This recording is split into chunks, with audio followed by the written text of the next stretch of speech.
and seeing millions fall back into poverty. It is time for the region to redirect course and pursue a more sustainable, resilient, and equitable future for all. We are in this together. But the resilience building agenda is too big for any one stakeholder to address acting alone, and simply bringing together stakeholders, whether at the national, subnational, regional, or global level, is not enough. Effective, focused, and sustained coordination among stakeholders is paramount to provide countries with integrated and comprehensive support. The OAS, as a hemispheric forum and honest broker, must continue to facilitate this process while we work with member states towards the attainment of the 2030 Sustainable Development Agenda. Cooperation, collaboration, and partnerships that include all actors strengthen us, enabling us to be more than the sum of our parts. We can and we must work together. The future of our region depends on it.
Bueno, la CIM tiene una agenda enorme en el tema de democracia y de liderazgos.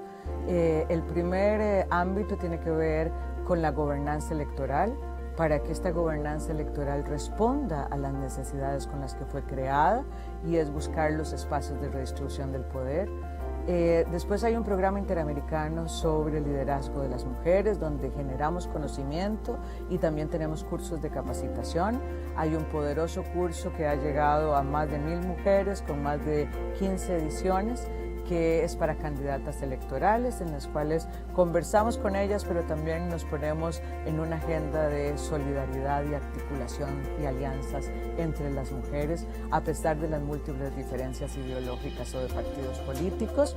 También hablamos de los temas de violencia política, porque no es lo mismo llegar que quedarse, y la violencia política es una forma de ejercicio de disciplinar a las mujeres para que vuelvan al mundo de lo privado y enfrentar la violencia, hacer buenas investigaciones, buenas leyes que permitan sancionar la violencia política. Es parte de las aspiraciones de la CIM en este programa de liderazgo de las mujeres.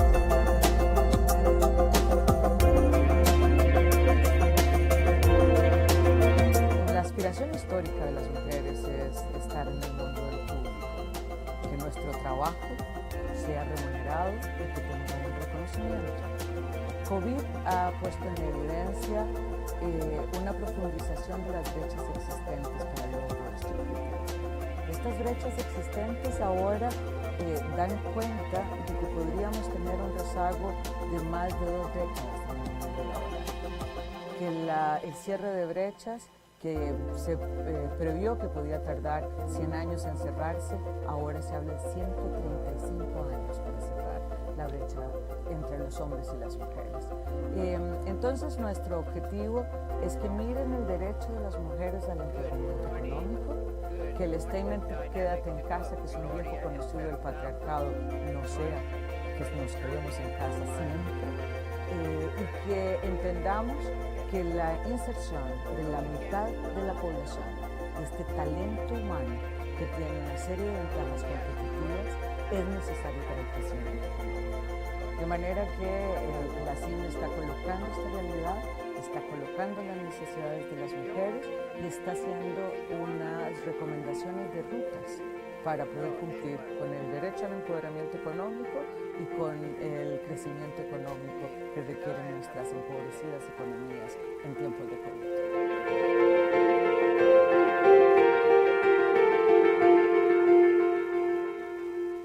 Ahora sí, ándale.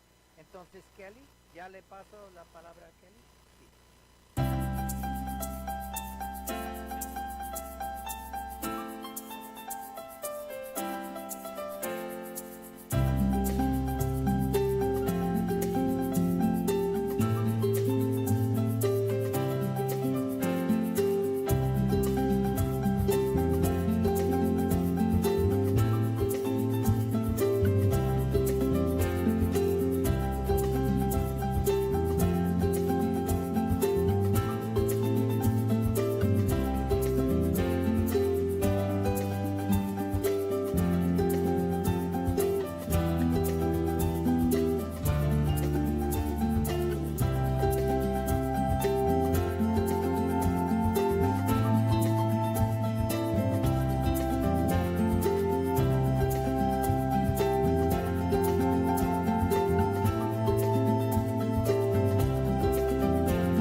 Hoy, esta organización es el guardián regional en defensa de la democracia, la libertad y los derechos humanos. Los países se han comprometido con estos valores a través de instrumentos legales como la Carta Democrática Interamericana, la Convención Americana de Derechos Humanos y todas las demás convenciones interamericanas. Nuestro trabajo es mantener los más altos estándares. Debemos ser objetivos, analizar los hechos, denunciar cuando veamos corrupción, inequidad o amenazas a la libertad. En esos casos, no podemos ser neutrales.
than 100 years since the inauguration of this building, the OAS headquarters, our institution still brings together the peoples of the Americas to address our responsibilities as a partnership of nations. As we look to the future, our work must also focus on the construction of a positive agenda that continues to favorably impact millions of lives every day.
The COVID-19 pandemic brought unprecedented challenges to our member states and the people we serve.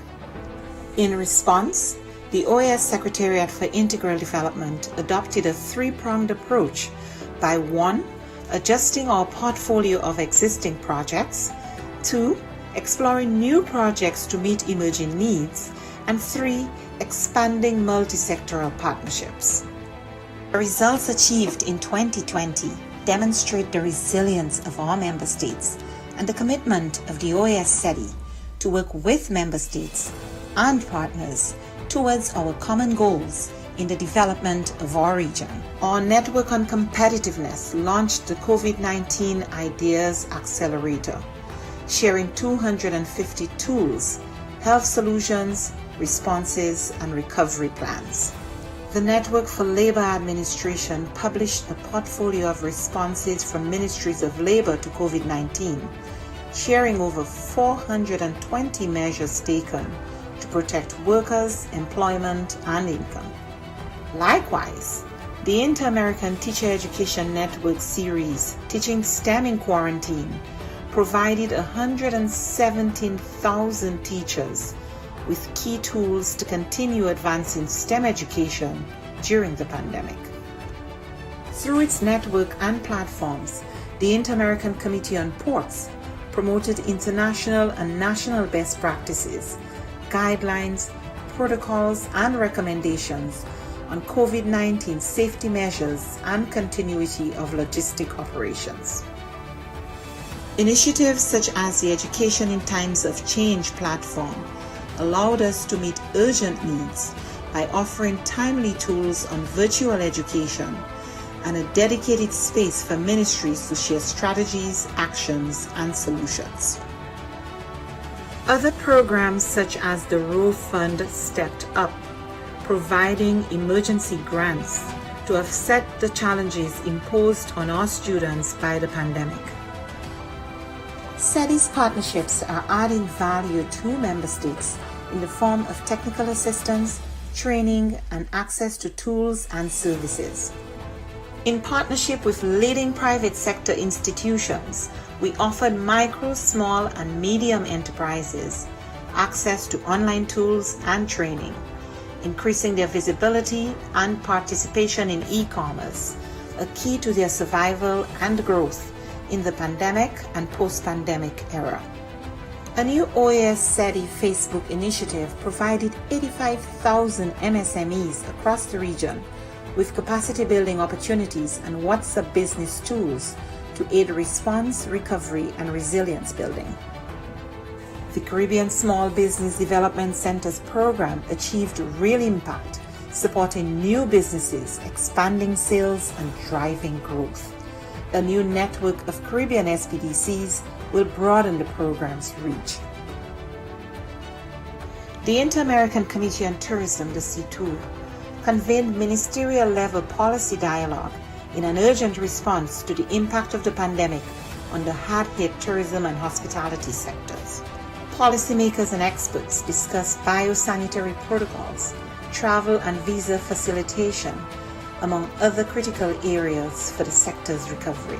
Partnering with the George Washington University and the U.S. Bureau of Indian Affairs, we went ahead with the scheduled first Indigenous Tourism Forum of the Americas, pivoting to a virtual format and convening over 240 participants from indigenous communities, the private sector, and governments. SETI also integrated sustainable development practices in the COVID-19 response. The pandemic is a daily reminder of the links between water, health, sanitation, food security, and nutrition. We ensured the continuity of our water management projects in the Plata Basin and worked with governments and partners in the design of an investment portfolio valued at $90 million.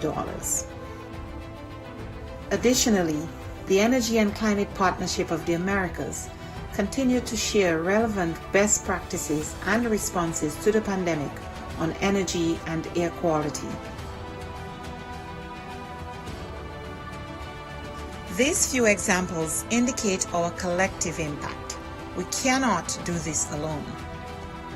It is now more urgent than ever to address the region's structural weaknesses, to recover from the health, economic, and social crises occasioned by the pandemic and prepare for future shocks. It is imperative that we work together as we risk losing recent development gains and seeing millions fall back into poverty. It is time for the region to redirect course and pursue a more sustainable, resilient, and equitable future for all.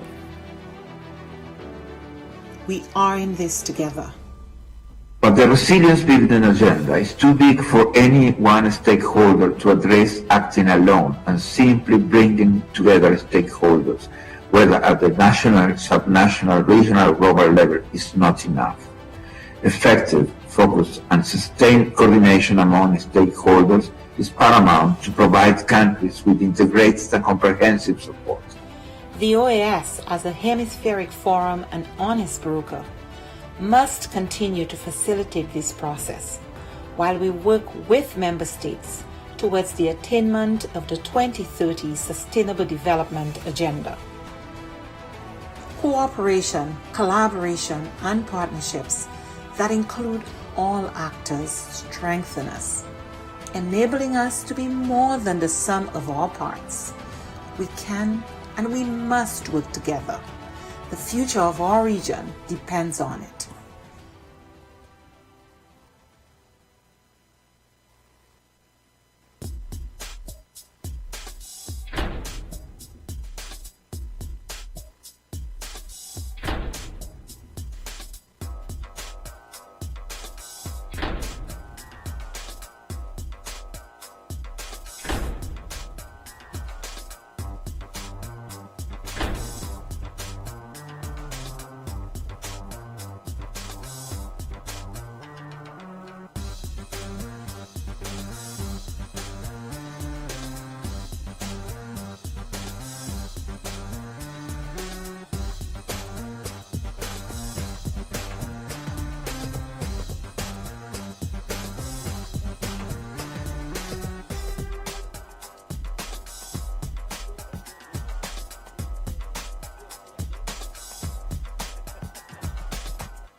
Bueno, la CIM tiene una agenda enorme en el tema de democracia y de liderazgos.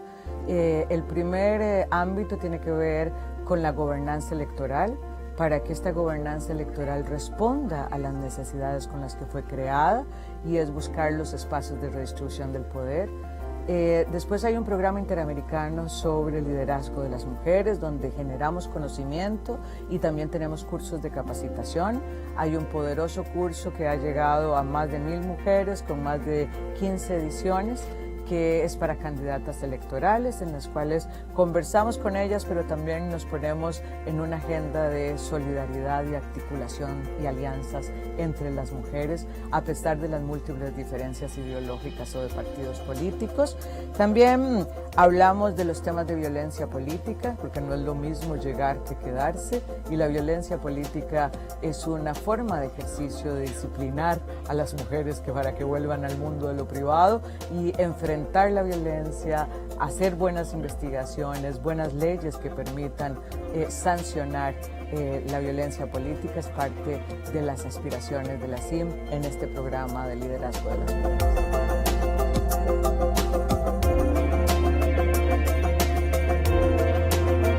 La aspiración histórica de las mujeres es estar en el mundo de lo público, que nuestro trabajo sea remunerado y que tenga un reconocimiento. COVID ha puesto en evidencia una profundización de las brechas existentes para el logro de este objetivo. Estas brechas existentes ahora dan cuenta de que podríamos tener un rezago de más de 2 décadas en el mundo laboral, que el cierre de brechas que se previó que podía tardar 100 años en cerrarse, ahora se habla de 135 años para cerrar la brecha entre los hombres y las mujeres. Entonces nuestro objetivo es que miren el derecho de las mujeres al empoderamiento económico, que el statement quédate en casa, que es un viejo conocido del patriarcado, no sea que nos quedemos en casa siempre, y que entendamos que la inserción de la mitad de la población, de este talento humano que tiene una serie de ventajas competitivas, es necesario para el crecimiento económico. De manera que la CIM está colocando esta realidad, está colocando las necesidades de las mujeres y está haciendo unas recomendaciones de rutas para poder cumplir con el derecho al empoderamiento económico y con el crecimiento económico que requieren nuestras empobrecidas economías en tiempos de COVID.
Esta organización es el guardián regional en defensa de la democracia, la libertad y los derechos humanos.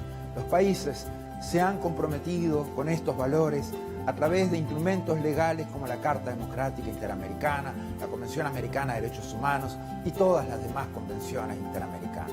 Nuestro trabajo es mantener los más altos estándares. Debemos ser objetivos, analizar los hechos, denunciar cuando veamos corrupción, inequidad o amenazas a la libertad. En esos casos no podemos ser neutrales.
more than 100 years since the inauguration of this building, the OAS headquarters, our institution still brings together the peoples of the Americas to address our responsibilities as a partnership of nations. As we look to the future, our work must also focus on the construction of a positive agenda that continues to favorably impact millions of lives every day.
The COVID-19 pandemic brought unprecedented challenges to all member states and the people we serve.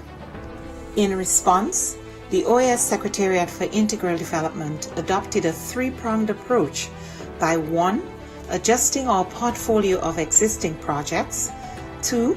Exploring new projects to meet emerging needs, and 3. Expanding multi-sectoral partnerships. The results achieved in 2020 demonstrate the resilience of our member states and the commitment of the OAS SETI to work with member states and partners towards our common goals in the development of our region. Our Network on Competitiveness launched the COVID-19 Ideas Accelerator. We will conclude now the phase for testing of audio and video. And connected, having done both tests this morning, we have the following delegations: Antigua and Barbuda, Barbados, Belize, Bolivia, Brazil, Canada, Chile, Colombia, Costa Rica, Dominica, Ecuador, El Salvador, the United States, Grenada, Guatemala, Haiti, Honduras, Jamaica, Mexico, Nicaragua, Panama, Peru, the Dominican Republic, St. Kitts and Nevis, St. Vincent and the Grenadines, St. Lucia, Suriname, Trinidad and Tobago, and Uruguay. We confirm quorum, Mr. Chairman. Thank you. Thank you very much, ASG Mendes. Good morning, distinguished permanent representatives, alternate representatives, Mr. Secretary General, Mr. Assistant Secretary General, permanent observers, ladies and gentlemen. Following verification of the quorum by the Secretariat, I am pleased to declare open this special meeting of the Permanent Council, which has been convened by the Chair pursuant to the authority vested in Article 37 of the Rules of Procedure for the purpose of considering the topic Declining Labor Productivity Rates and the Human Capital Exodus, as contained in the Order of Business document CP OD 2360/22, which I hereby submit for the consideration of this Council.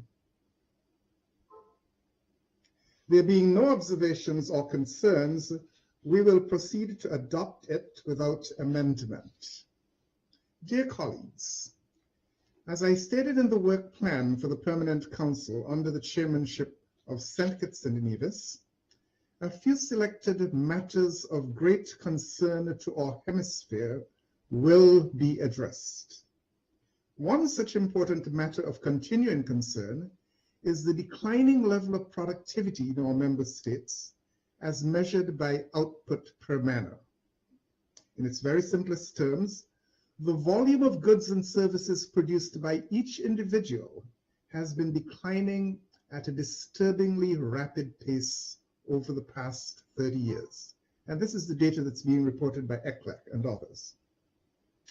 Among the key determinants often cited are low performance ratings on a global ease of doing business index, a review of the World Bank's data for 190 countries, which were ranked under the bank's global ease of doing business index.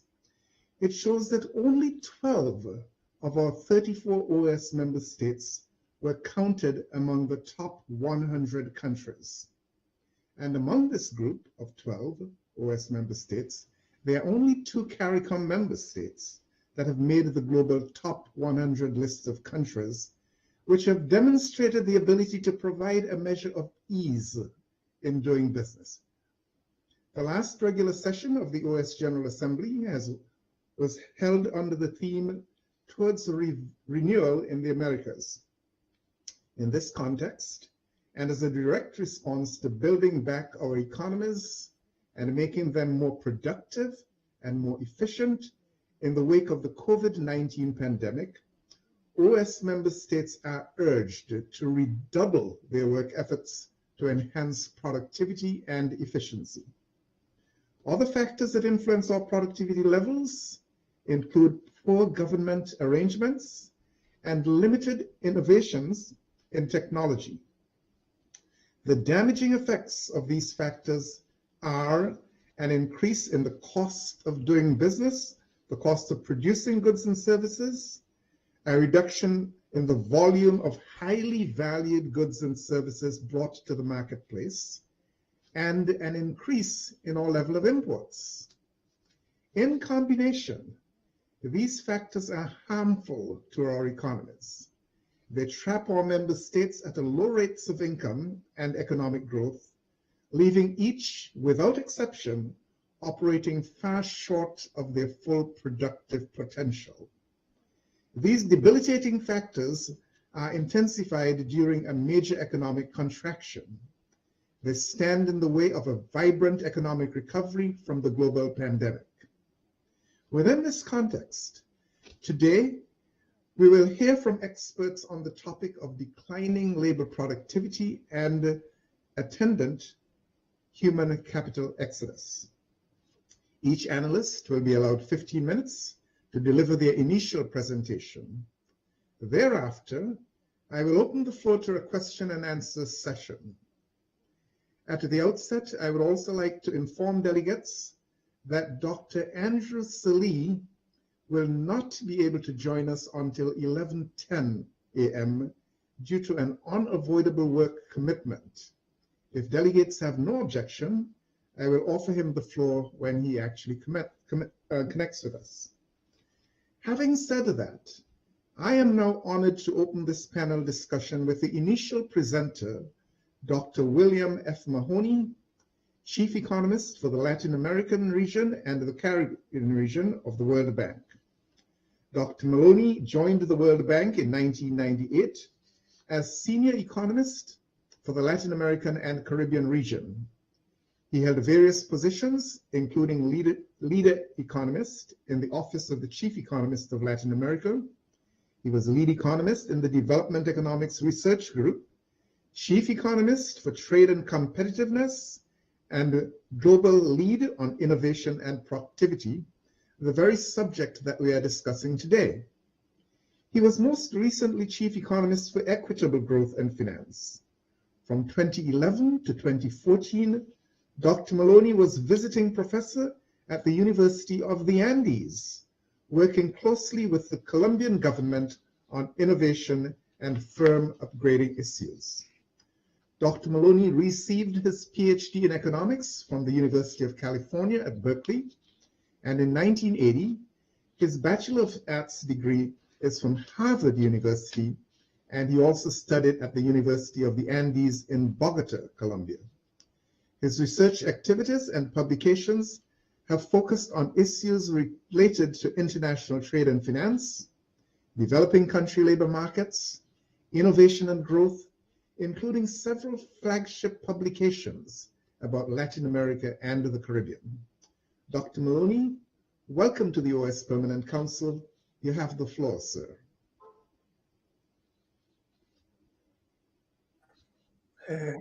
Good morning to everybody. Muy buenos días a todos. Buen día, bon dia, mejor dicho.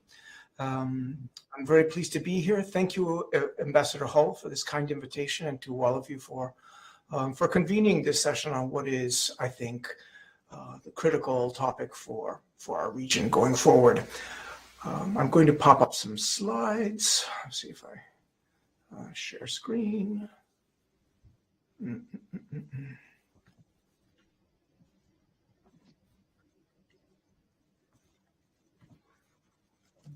Ambassador Hull, can you see that? Yes, I can indeed, sir. All right, fantastic. I'm broadly phrasing this as what's needed for takeoff, and I'll explain that why, but I've got this little condorito, this condor from Alejandro Obregón, a Colombian artist, just thinking, contemplating what it's going to take to get him to fly. And I think that's our topic today. And we're very fortunate to have Diego Restuccia, who is going to focus, I think, on one particular approach to productivity, which I am entirely aligned with. And for that reason, I'm going to focus on some other issues, which are things that I've been looking at recently, which I think we also need to have on the table. I just want to start by saying that Latin America is stalled and grumpy. And that starts just because our growth has been poor, even leaving aside COVID, which was, of course, a disaster in many ways for our region, more than many others. Growth forecasts going forward are about 2.8% in 2022 and 2.6% in 2023. And you can say that's anomalous, except it's very similar to the fact that before COVID, we were growing very slowly at about 2.2% when the rest of the world was growing at 3.1%. And we can say, oh, okay, well, we're very dependent on commodity prices and those were falling. It's like, okay, that's part of the issue we need to look at, why we remain so dependent on commodities. And but more broadly speaking, productivity accounts in general across the world for about half of this growth. And as I'll show, we've been missing that part almost entirely. Other things that are making Latin America grumpy that I'll just mention, but are not directly on point. COVID is subsiding and vaccination progress is good, but not uniform. Across the Caribbean, for example, we're particularly lagging in some areas where there's resistance, often resistance, and we need to address that because recovery of the tourism sector and many other sectors is going to be dependent on being resistant to whatever the next variant that may come across deals us. There's been modest progress in the region on poverty and inequality. Not nothing, but not as much as we might like. But there's also something that I might call the middle class squeeze, which is because productivity growth has been slow, there's been slow salary growth overall. For those who are now retiring, the pension fund payouts have been below what has often been expected, whether reasonably or not. And public schools across the region remain terrible by international scores. And that's going to be a major problem I'm going to address at the very end. But in any case, we've got a region that is unhappy. And some of that is just because we're not growing. And that has given rise in many countries to a concern that the mainstream growth model is exhausted or never really worked. The big issue, I would say, in Chile is that that's kind of been our bellwether country for trying out this kind of mainstream North American neoliberal, whatever you want to call it, model. And if you just look at this graph, you see that productivity really jumped a lot during their period of reforms from about 1983 to 1997, when there's a lot of reallocation of factors of production from very unproductive firms and activities to more productive firms and activities. But after that, from about 2000 on, we've been pretty stagnant. And in Colombia, just because as a country I spend a lot of time and we have a similar issue of not very much productivity growth in the last 20 years. Mexico, you can just look at the graph and see what's going on. As I said, we remain volatile and dependent on commodities, and that's an issue. And so how do we go about, as you might expect of the World Bank, I'm not arguing to throw out the model. I think the basic framework of the model that has been employed in many countries remains the most fructiferous, the one that's going to give us the best results over the long time. But I'm not sure we've got the entire solution, and that's what we're going to talk about. I'm going to talk about 5 things. The first thing is they're broadly, and this is to set up a little bit Diego's talk as well. We normally talk about productivity increasing along 3 different channels. One is between different activities, which I was just talking. During reforms, we get resources moving from one sector to another, to a more productive sector. And that's this green bar here. Within productivity growth is taking existing firms and making them more productive. And that's the yellow bar here. And then there's net entry. There's entry of better firms and exit of worse firms that we also look for. And as we can see from these examples, all 3 of those margins, as we call them, or these dimensions, are relevant, are important. You can see for Chile, between the reallocation, that's largely done. That was done earlier, and so that contribution is fairly small, whereas the entry of new and better firms becomes the important margin, and upgrading of existing firms becomes more important. In Colombia, for instance, there still appears to be more work to be done on that between margin, or there's more action happening on the between margin. So when we think about what is going to promote productivity growth across these different dimensions, I want to focus on 2 broad categories. One is capabilities, and that's going to be capabilities of entrepreneurs, capabilities, and those can be entrepreneurial, those can be management, and those can be technological. We want to talk about capabilities of workers, and all those are important to what I want to discuss, because I think we frequently miss that in the discussions of the model. Second, the enabling environment. And this is where we often focus, and this is where Ambassador Hall started focusing about the doing business indicators, which, while they're presently in a bit of disfavor, nonetheless, I think, call attention to, precisely as he said, many reforms that remain unapproached across our region and which we really need to work on. But I want to talk about those in some detail. The first thing on this, I want to make the case for why capabilities are so important, because we can build the best model, the most cleanest, doing business, top of the scale economy.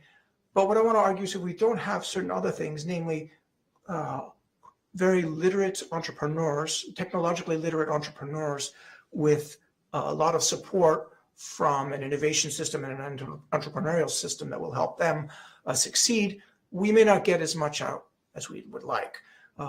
And I think we need to focus on that. And one area we have to focus less on are the particular goods that we're producing as a region. And I want to use the example of Chilean copper production to illustrate that.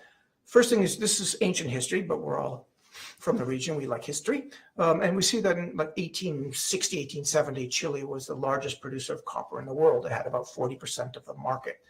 But you can see that approaching 1900, absolute production and share of the market were pretty much declining. In fact, local entrepreneurs at the time, local business associations were saying the industry was dead.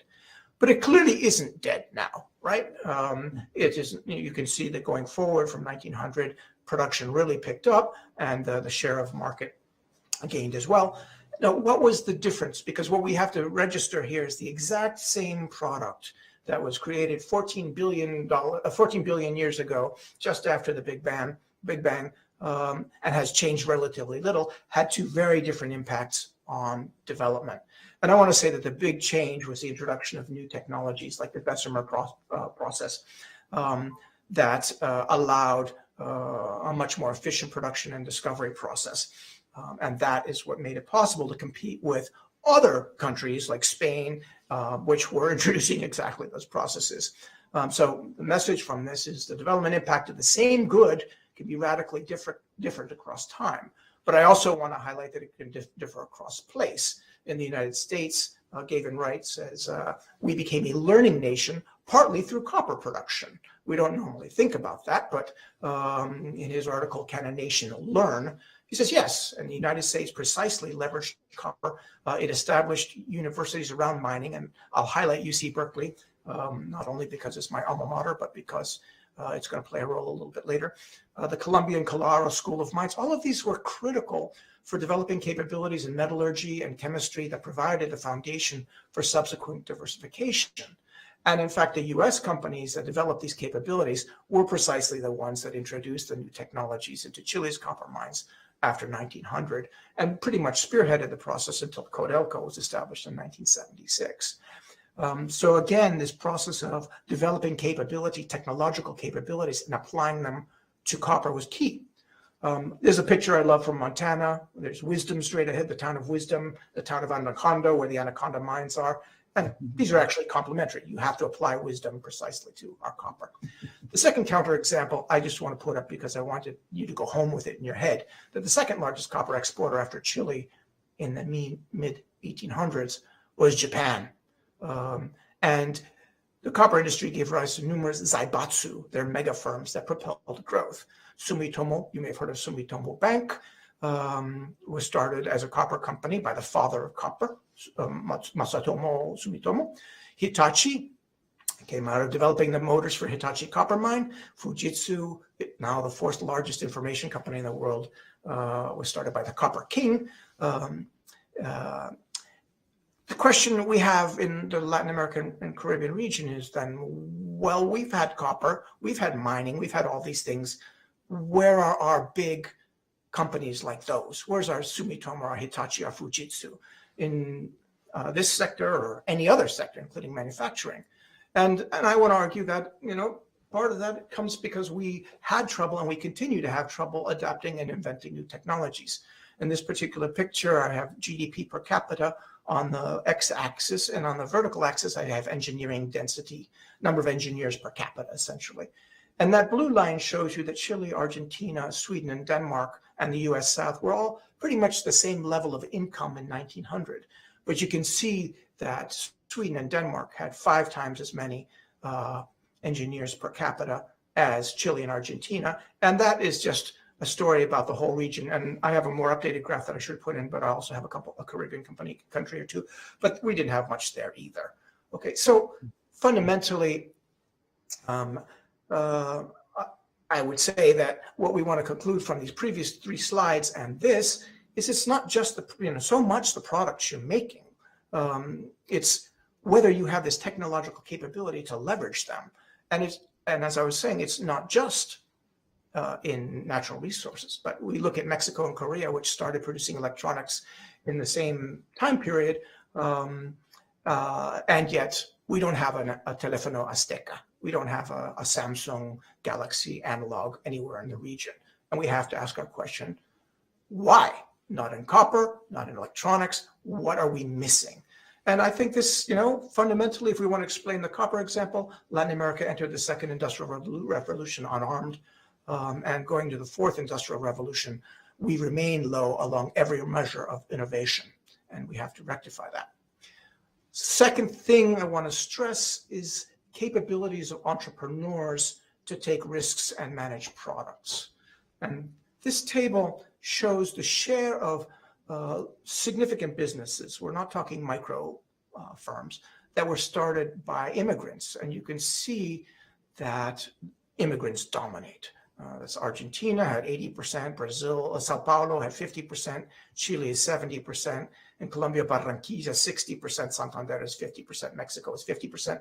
And the last column gives that as a share of their percent of the immigrant population share. And you see that immigrants are way, way overrepresented in business, given their share in the population.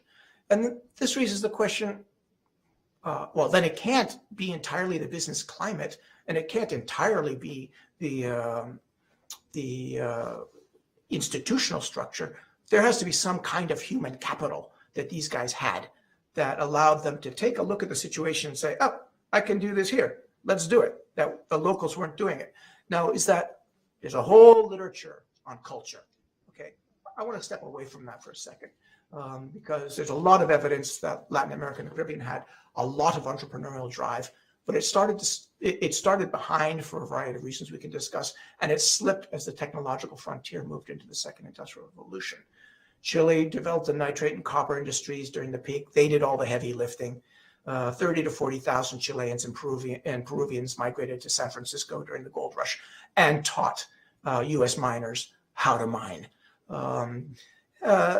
As a Chilean observers at the time said, we didn't lack that entrepreneurial spirit, but we lost it. The qualities we had were lost. And I don't think people got lazy. They didn't get lazy. It's just the technological frontier moved and we couldn't keep up with it. We didn't keep up with it. Just another example of that, the one region here, which is totally locally dominated, well, in addition, Minas Gerais is a bit this way too, but is Antioquia in Colombia, where it was almost entirely locally, industrialization was entirely local. And why was that? What was special about that? Well, I think it was a combination of the gold trade with London early on that made them very familiar with business practices there. And then this guy, Pedro Espina, who wound up going to Berkeley precisely as it was being set up as a mining school. He came back to Antioquia. He set up the National School of Mines. And together that led to a golden era of Antiochian entrepreneurship and industrialization. Okay, that has since stopped or slowed down, let's put it that way. The Antiochians, for instance, lost the US textile market to the Asians, and that had to do with problems of quality, productivity, and timeliness, according to Morowitz a while ago. But it's precisely, again, making this point that we have to have entrepreneurs who are capable of evaluating technologies and of evaluating risks. Just today, we lack in these managerial capabilities still. If you, on the x-axis again, we have GDP per capita, and on the y-axis we have global management scores, and you can see that we're not so far above many countries in Africa, for instance, and we're far below the superstars like Japan and US and Germany and all that. Okay, so that's something we need to work on, and certainly it's key to the Asian growth miracles. The Japanese spent a lot of time precisely on building these kind of capabilities. And Singapore, seeing the success of the Japanese productivity movement, just bought it off the shelf and replicated it in Singapore, and they have excellent entrepreneurial support programs. The Japanese Productivity Center also set up the Colombian Center, National Center Productivity Center, which has done this, but maybe less effectively than in Singapore. But we documented in some work we were doing that you can actually improve managerial quality in Colombia. I'm going to skip this because I'm running out of time. I want to return to that second category, which is the enabling environment, and put another couple issues on the table. This figure departs from the idea that another measure of firm performance and national performance is the quality of what we produce. Namely, I can sell a white cotton t-shirt for $1 in the United States, or if I'm France, I can put a brand name on it and sell it for $500, right? Or they're actually just made, and there's often a true quality difference, but there are, maybe a design issue, any number of other things. And this applies to all of our products that we export. And if you think of tourism in the region, there are different grades or different qualities of tourism that we can think of that lead to different amounts of value added that that contribute to national growth. So on the y-axis here, I have the rate of growth of national quality, the average of quality in nations. And on the x-axis, I have the variation in those growth rates. So why does that matter? Well, just think of Nokia. One day you've got a telephone that you can sell for $500. The next day, no one's buying it. A huge variance in the rate of growth of the quality of your product there. And in fact, we know that some products are riskier than others. But what's important here is to see that there is a positive relationship, and the more risk you can take, the more you're going to have higher rates of growth. And this isn't just in quality, this is just a kind of metaphor. This is also in productivity. But what's also interesting here is we find all of the good boys, the United Kingdom, Japan, Switzerland, Denmark, all these guys are up there in the high risk, high return category. And we're down here, Dominican Republic, Guatemala, Venezuela, El Salvador. We're down here with the lower risk, lower return categories. So then this raises the question, well, why are we there? Can entrepreneurs actually manage risk, and particularly longer term risk that's implicit in innovation? Can banks evaluate it? I just want to put those on the table as key things we need to study more. Competition. It's essential, but it's low in Latin America. You can see in this recent paper by De Luca and Eckort that Europe and Latin America are rapidly, firm markups nationally are rising over time as there's more concentration. We've been high in South America forever.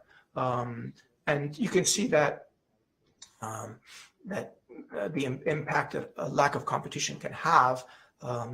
I'll just choose Buenos Aires for a second. When I went the first time in 1988, it was full of 1968 Ford Falcons. And that was an excellent car. I had one as a kid. The problem is it's not a good car in 1988. And the only reason that Ford could continue building it is because there was no competition. Same thing happened with US cars in the US 1970s until the Japanese came. And this has effects both within, the between, and selection channels that we talked about, and maybe Diego will talk more about it. There is an issue here, though, and recent studies we've done saying, look, there's more competition without having those capabilities just leads you to fail. So we need to open up more. We need to increase competition, but we also need to build capabilities to enable firms to meet them. Just other things, and then I'll conclude. Education is kind of the most basic form of capabilities, and we're not building them. To give you two numbers, well, we all know that our PISA scores in the region continue to lag those of the rest of the world, and certainly for countries of our level of income, and we need to work on that. But here's another number: only 30% of the students in the region meet the minimum standards for science. Well, where do we think these high-tech and entrepreneurs are going to come from if most of our kids don't meet the minimum standards? And we need to work on that. But then also we know that we lost 1.5 years of education to COVID on average in the region. We need to work on that. Second thing is, while I'm talking about capabilities, a recent paper by Nick Bloom and others says, okay, improving capabilities is key, but there's an interaction effect there too. That's to say, if you devote all this money to building up the strength of your entrepreneurs and building technological capability, if you don't have the ability for them to leverage that in having market scale, and that means exporting often, if you don't have the infrastructure to make that possible, if you have a lot of crime and corruption or other barriers, then that's not going to work either. So we need to work precisely on the conventional barriers to growth and distortions that the model, if we will, has been talking about for 20 years, as well as this issue of capabilities. Broadly speaking, the innovation and entrepreneurial ecosystems is something we need to look at more seriously.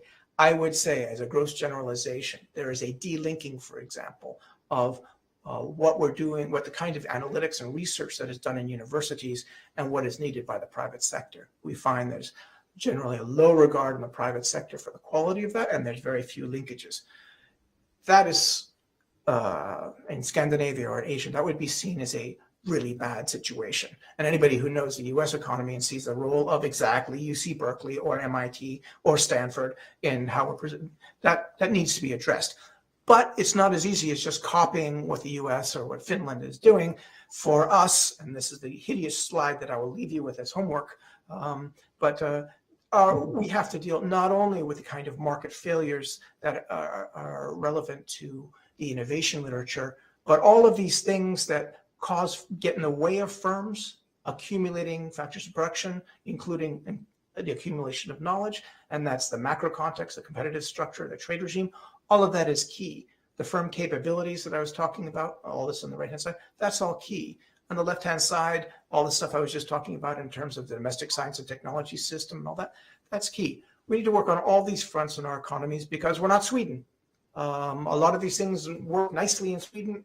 We don't have them done yet, but we need to work on both fronts of increasing the capabilities of the actors within our system and keep working on the quality of the system. Just to wind up, this is the World Bank Productivity Project, which I've led for the last 6 years. These are all free, and they all deal with various topics that I've covered here. So please check them out. Thank you very much.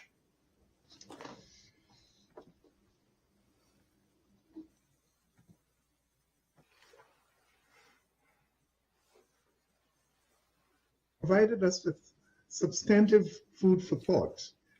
The presentation was deep and very comprehensive and certainly very, very educational. I would like to turn next to our second speaker. He is Dr. Diego Restucha.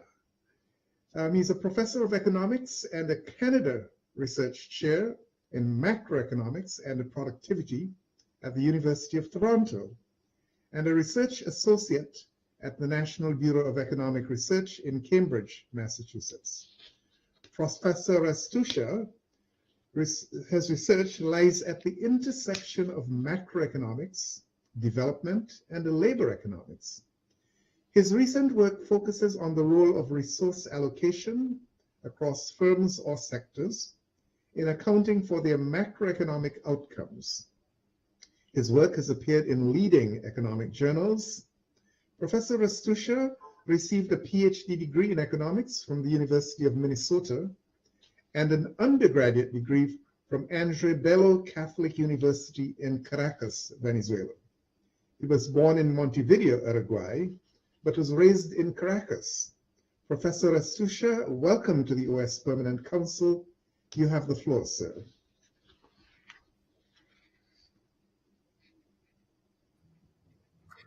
Good morning, buenos dias. Thanks so much for the invitation to participate and to give these remarks. So let me try to share my screen.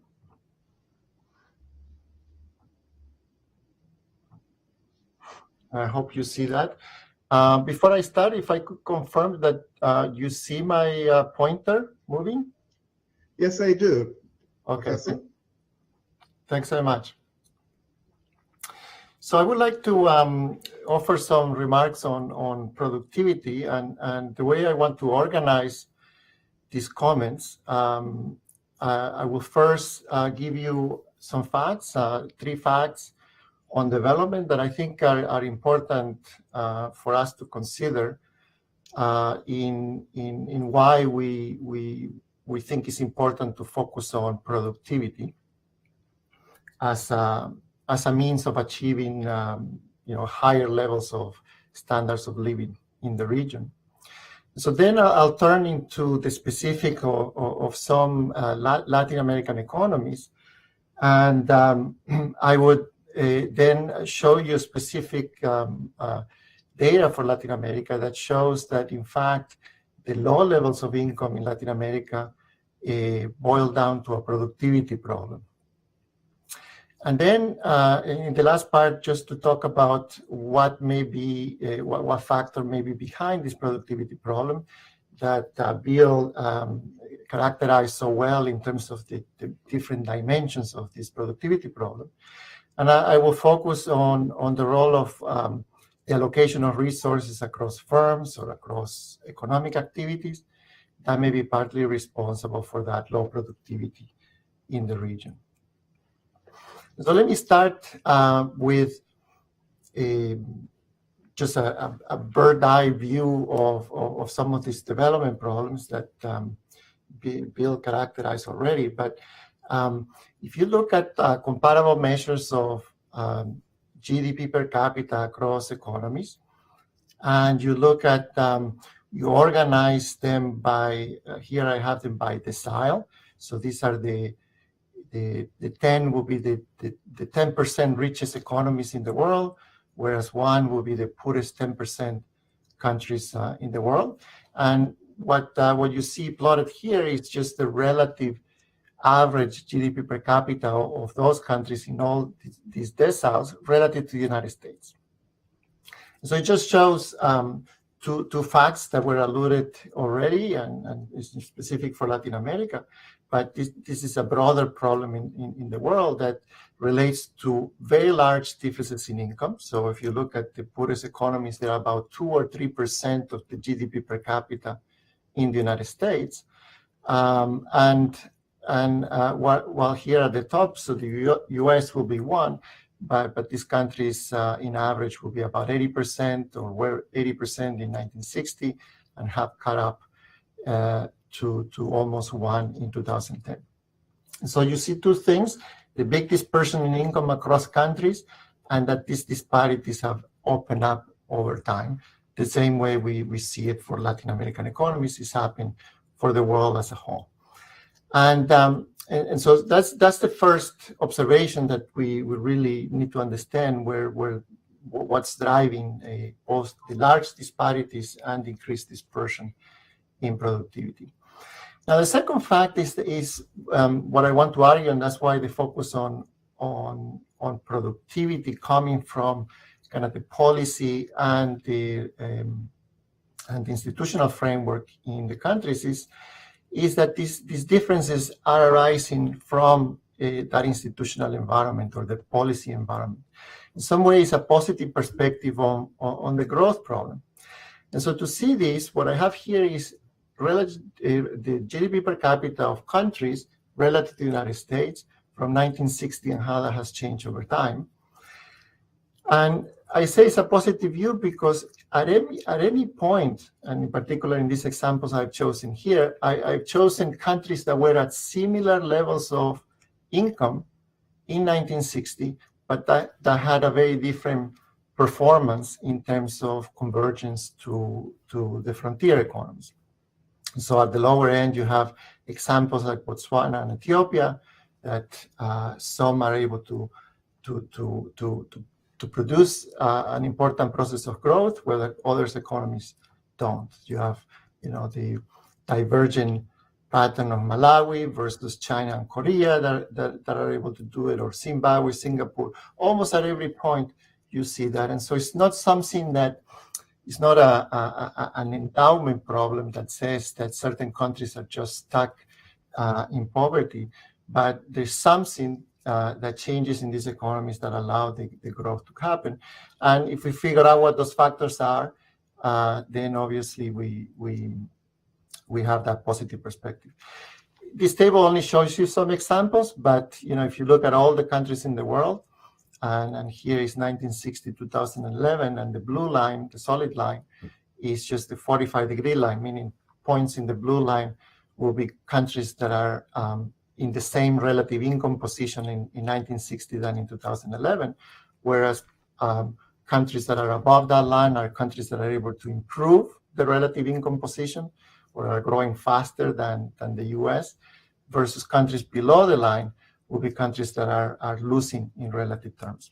And what you see is that at any point of the income distribution in 1960, you have some countries that are successful, some countries that are not successful. And so we need to understand what determines that success, and what factors, both factors and what policies or institutional features may be responsible for that. So the third fact is, everything I mentioned so far relates to income per capita or GDP per capita as we measure it. And the question is, what's driving that? And so when economies have done these exercises across a large set of countries, then the typical process is to try to decompose the GDP per capita into factors that relate to productivity and factors that relate to the inputs that are put in that productivity process. And even within productivity, we typically try to distinguish between human capital or physical capital accumulation and distinguish total factor productivity, as Bill emphasized. So the main conclusion from many studies that have been done on this issue across country basically argues that differences in GDP per capita and changes in GDP per capita over time are mostly due to changes in labor productivity.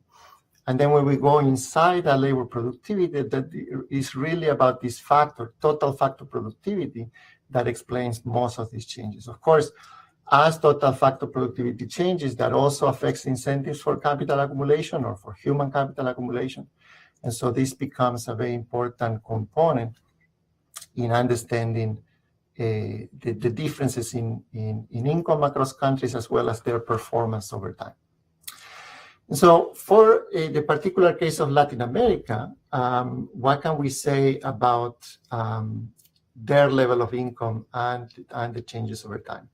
So in 2013, I wrote an article in Economia where it tries to put the the perspective of kind of growth and development for the Latin American economies.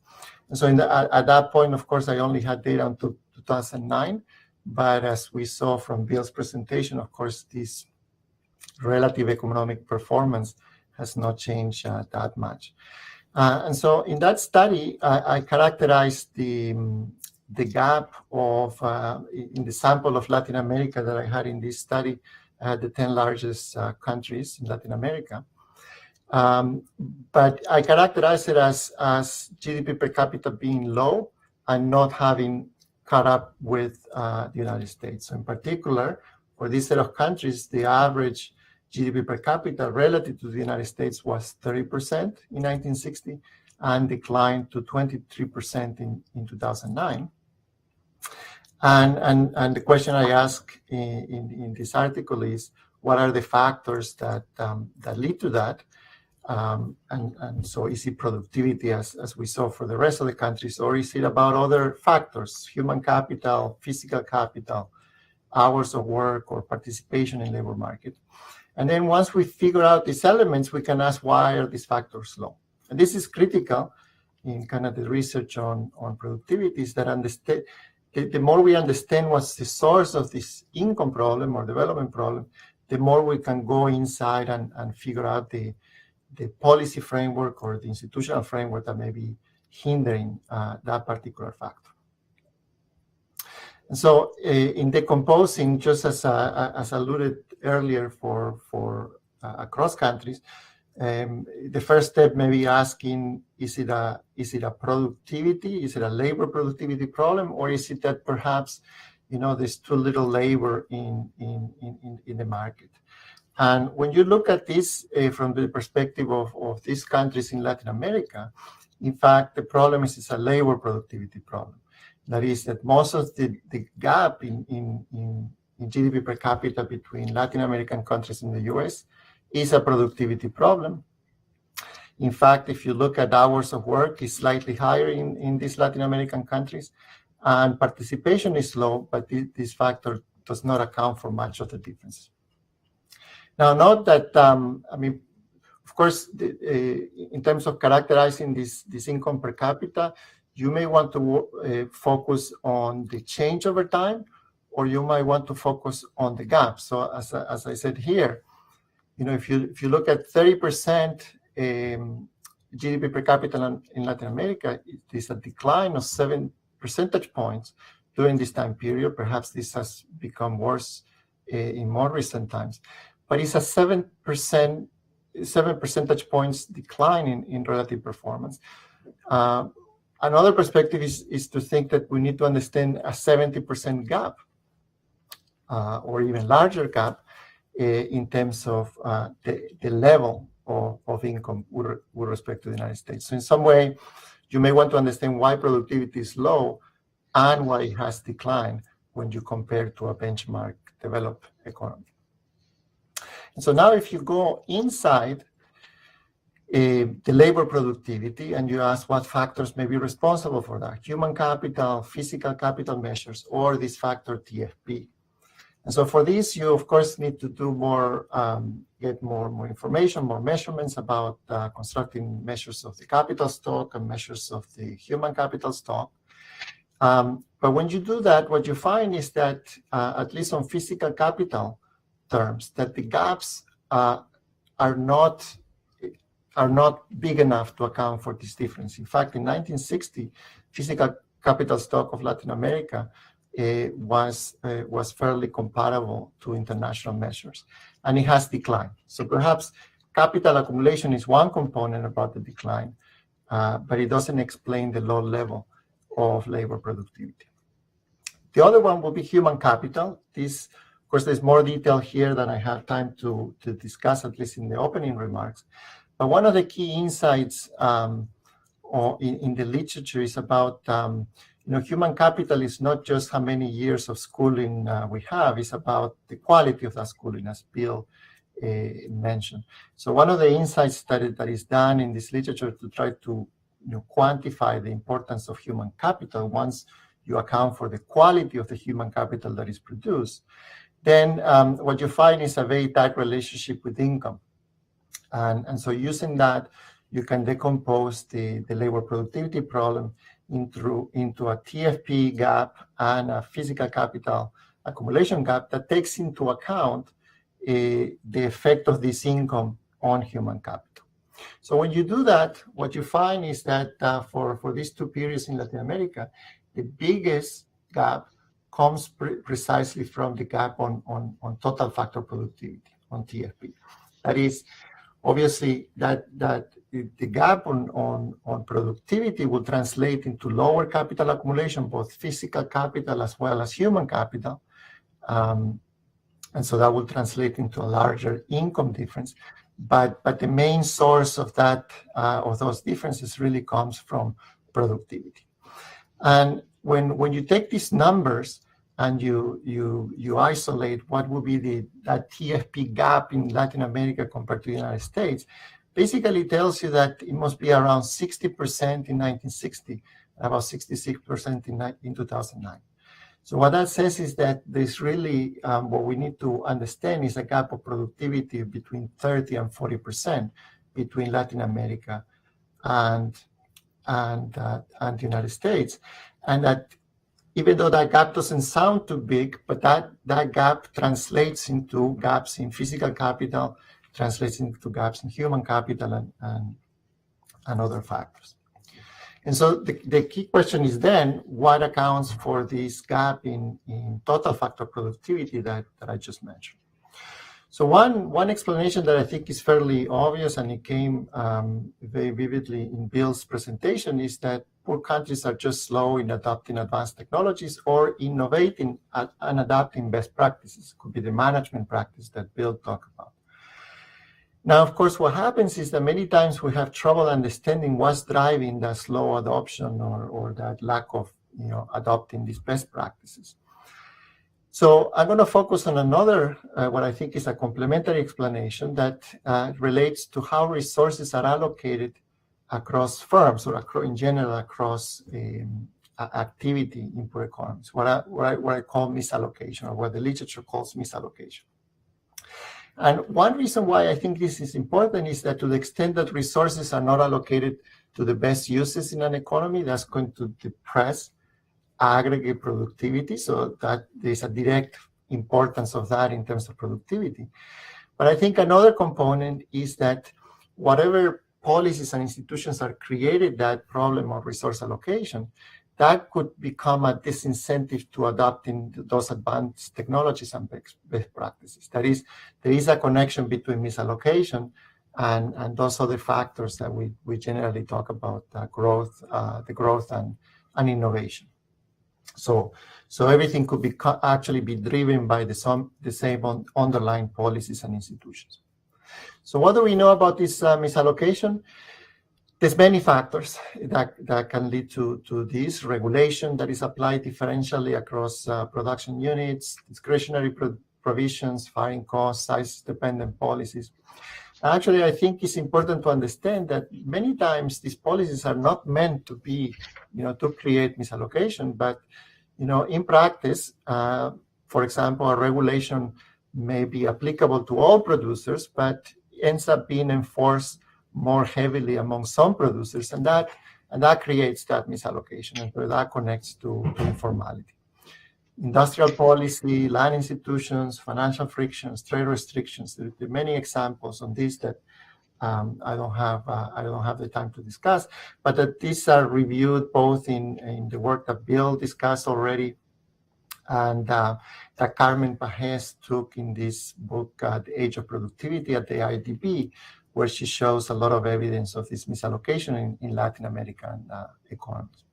One example that I want to offer to you, because it's very illustrative of what we mean by misallocation, is this idea of how land is allocated in agricultural economies. In this case, is a figure for China.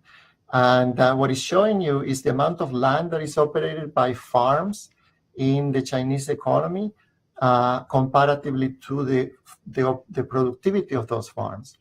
And the red line is meant to illustrate what a benchmark of what would be a resource allocation of land, or land allocation that will be consistent with maximizing aggregate output and maximizing aggregate productivity. And what you see is that the land institution in China essentially, in average, allocates the land input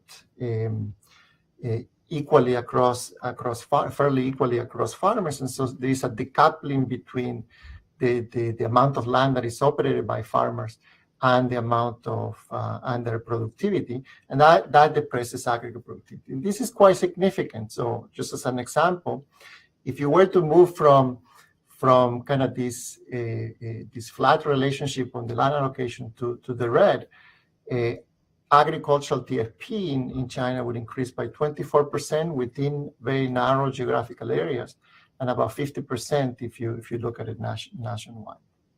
So just as an example of what misallocation means is the fact that factors of production are not allocated to the best uses. And perhaps in Latin America, it may be more related to how governments support public enterprises that may be not as productive, and they consume a lot of resources. So there are many examples that will have a kind of a similar picture to this. So misallocation is really coming from policies and institutions that generate effects that I call idiosyncratic, because it affects different producers in different manners. Some may be subsidized, some may be effectively taxed. And the other property that misallocation has is that it's systematic. So it may affect some producers more than others. And in particular, it tends to affect those who will benefit more from growth, more from the producers who would innovate and would like to grow, but they can't because these resources don't flow to them as easily. And so this misallocation becomes a tax on growth and innovation or adoption of technologies. And so this really connects to all the evidence that Bill talked about earlier. Here I want to connect it to the establishment sizes, because it's a symptom of how this misallocation may transpire in the economy. So I'll show you a couple of examples and then I'll conclude. So one is how plants or establishments grow as they age. And so what you see is that in an economy like the US, growth is associated with establishments becoming larger over time. Whereas in countries like Mexico and India, there's a much more flatter growth that you see in these establishments. And so that may be due to misallocation. Similarly, you see that in developing countries, in richer countries, what you have is that the average establishment size, that is the average size of the production units that operate, are much larger. So factors of 10 or more between the developed economies and the poorest economy in the world. So let me conclude. Productivity is at the core of differences in income and macroeconomic outcomes in general. I think misallocation, broadly conceived, is very important quantitatively in terms of accounting for productivity differences. Perhaps, one negative aspect of this is that it's not a single source. Obviously, policymakers would like to know what's the single thing they can do to change this process, but there are many angles to this. But this is very important because misallocation is an effective tax on growth and innovation. So that leads to much larger productivity differences. And if we tackle those elements that are creating that misallocation, the policy and institutional framework, then not only that would increase productivity through the elimination of that misallocation, but through providing incentives for growth and the adoption of best technologies. Thanks very much. Thank you very much, Professor Estuche. I think that too was very, very informative and very, very helpful. I'm particularly impressed and certainly appreciate the attempts to link the basic factors. I think many of the items that were mentioned by both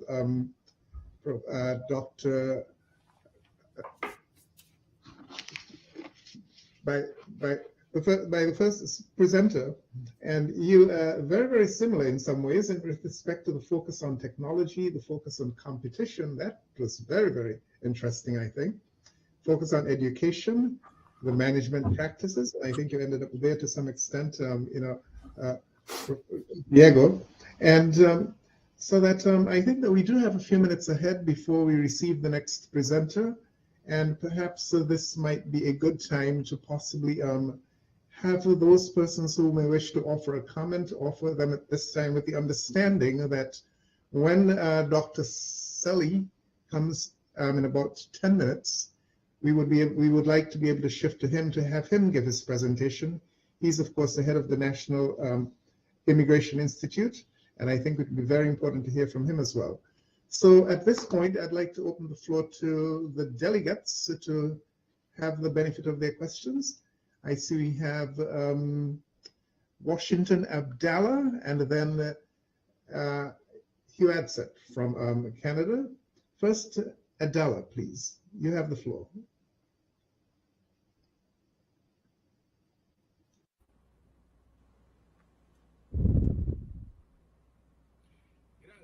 Thank you, Chair. This was so useful, this presentation, that is, but it's my impression that in the end, it's kind of a diagnosis that in code, diagnosis is like forensic experts working on an individual after the death. So what's tough for me is to understand the phenomena of productivity from different perspectives in the future, particularly. So perhaps what would be interesting in comparing us to Denmark and how to shore things up, but what I'd like to see is what we have to work towards with regard to innovation and technology, but perhaps sort of bring it back down to earth a bit more with regard to the concrete need for our region, if it's possible to do this, because my impression is that this is a point that would be of great interest. Thank you. Thank you very much. I think I'd like to pause to allow the presenters, Dr. Maloney or Professor Restisha, to take a shot at addressing that question.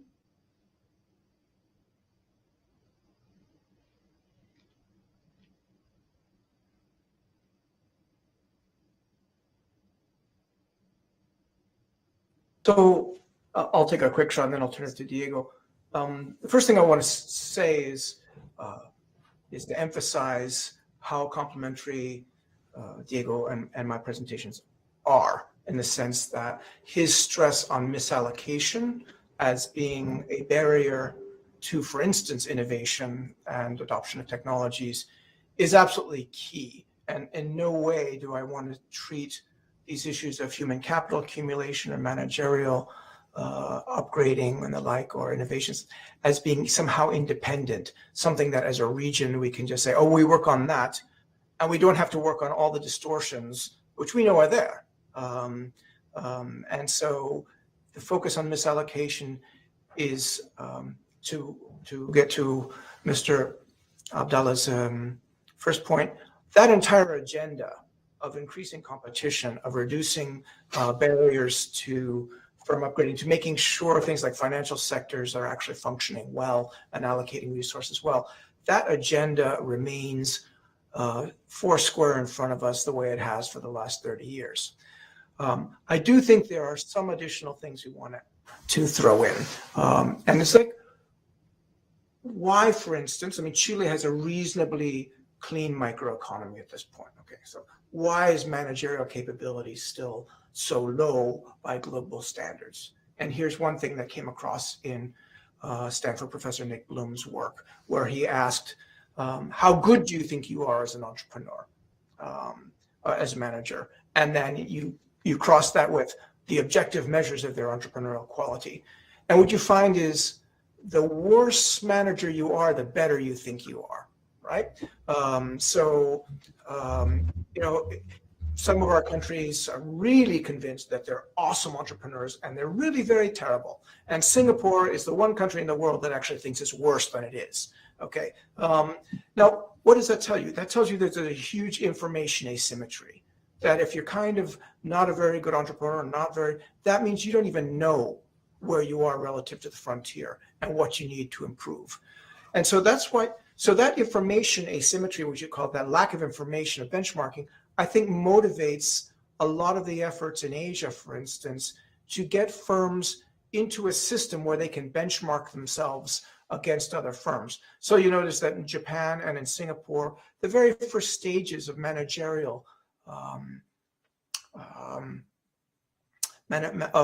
consulting are essentially free or highly discounted. They're just trying to get people in the system. And then you say, whoa, I didn't know how terrible I was. Now what do I have to do? So I think that those kinds of programs, which have been pretty effective in the US, in Europe, and in Japan, we need to think about them, though how the design of those needs to be done very carefully, because if we just make them another government agency, it will be a disaster. But that's one area to think about. This issue of innovation more generally, there's a whole literature that talks about national innovation systems and what they need to do and what they don't need to work, and the market failures around innovation. And as a region, we've tended to focus on some of those issues, right? And we need subsidies for patents. We need subsidies for R&D. I'm not sure those have been well designed at all. And I'm really serious that there's a huge bifurcation between what goes on in the major research institutions and what goes on in the private sector that needs to be merged. The successful Asian countries think of that mission as one. We can't afford art for art's sake, as 100% of the research portfolio. So a lot needs to be done there. A lot needs to be done. And if you look at, for instance, to give a concrete example, Finland had a crisis in the 90s. And it noted one of the things was precisely this delinking of research from the private sector. And what it did was it cut basal financing to all the major universities and instituted a program of matching grants where effectively you said, okay, now you're a little short on cash, but if you do this project with Nokia, that's going to, that'll make up for it. Okay. They changed specifically the incentives to working with the private sector. And and they get rid of everything that doesn't do that. They don't have a tax write-off for R&D, for example, because they don't think it improves collaboration between research agencies and the private sector. Everything is devoted towards improving the quality of those agencies and improving their linkages with the private sector. That's, those things are a little bit, I'm not sure. Diego is in the forefront of looking at these linkages between misallocations and distortions and these other issues. And I don't for a second want to say that we don't need to focus on what we do, but I do think that when you're thinking about innovation systems and all, it may get us into some other territory where we need to think what the institutional incentives are that we set up. And I'm pretty sure that in Latin America, we've got a lot of those suboptimal. On the basic topic of education, and then I'll stop. I'm not exactly sure what the barriers are to us raising the basic education, basic secondary education on the region. But that's been on the agenda for 20 years. And every time the PISA scores come out, we wring our hands. I'm not sure. Each country has its own political economy that we need to deal with, but we can't have that. We will not advance, regardless of what we do to everything else. I'll turn it to Diego. Yeah, thanks very much. That's it's a difficult question because the answers I don't think are simple. And in fact, in some way, if answers to that question, which is more about what can we do in terms of the policy and framework that would have a real impact on productivity, if those answers were so straightforward, the world will be a lot more developed. So development is a difficult issue. It intertwines with cultural and historical context in many places. And so I think as researchers, what we attempt to do is try to provide the broadest description of what of those frameworks may be doing, and then at an individual level, policymakers and at the country level, then that has to be navigated together with political economy, with cultural factors, with the historical factors that may be relevant. But I would say, the other reason why providing a specific answer to that question is difficult is that the development problem is not or the productivity is not a problem that we can see on the legal framework, taxes, formal taxes or formal aspects. A lot of what really disincentivize productivity and growth has to do with effective factors. So that makes it a little bit more complicated because it's not about doing a tax reform that may be easy to conceptualize and to put forward, but it's something about the effective disincentives that work in that economy.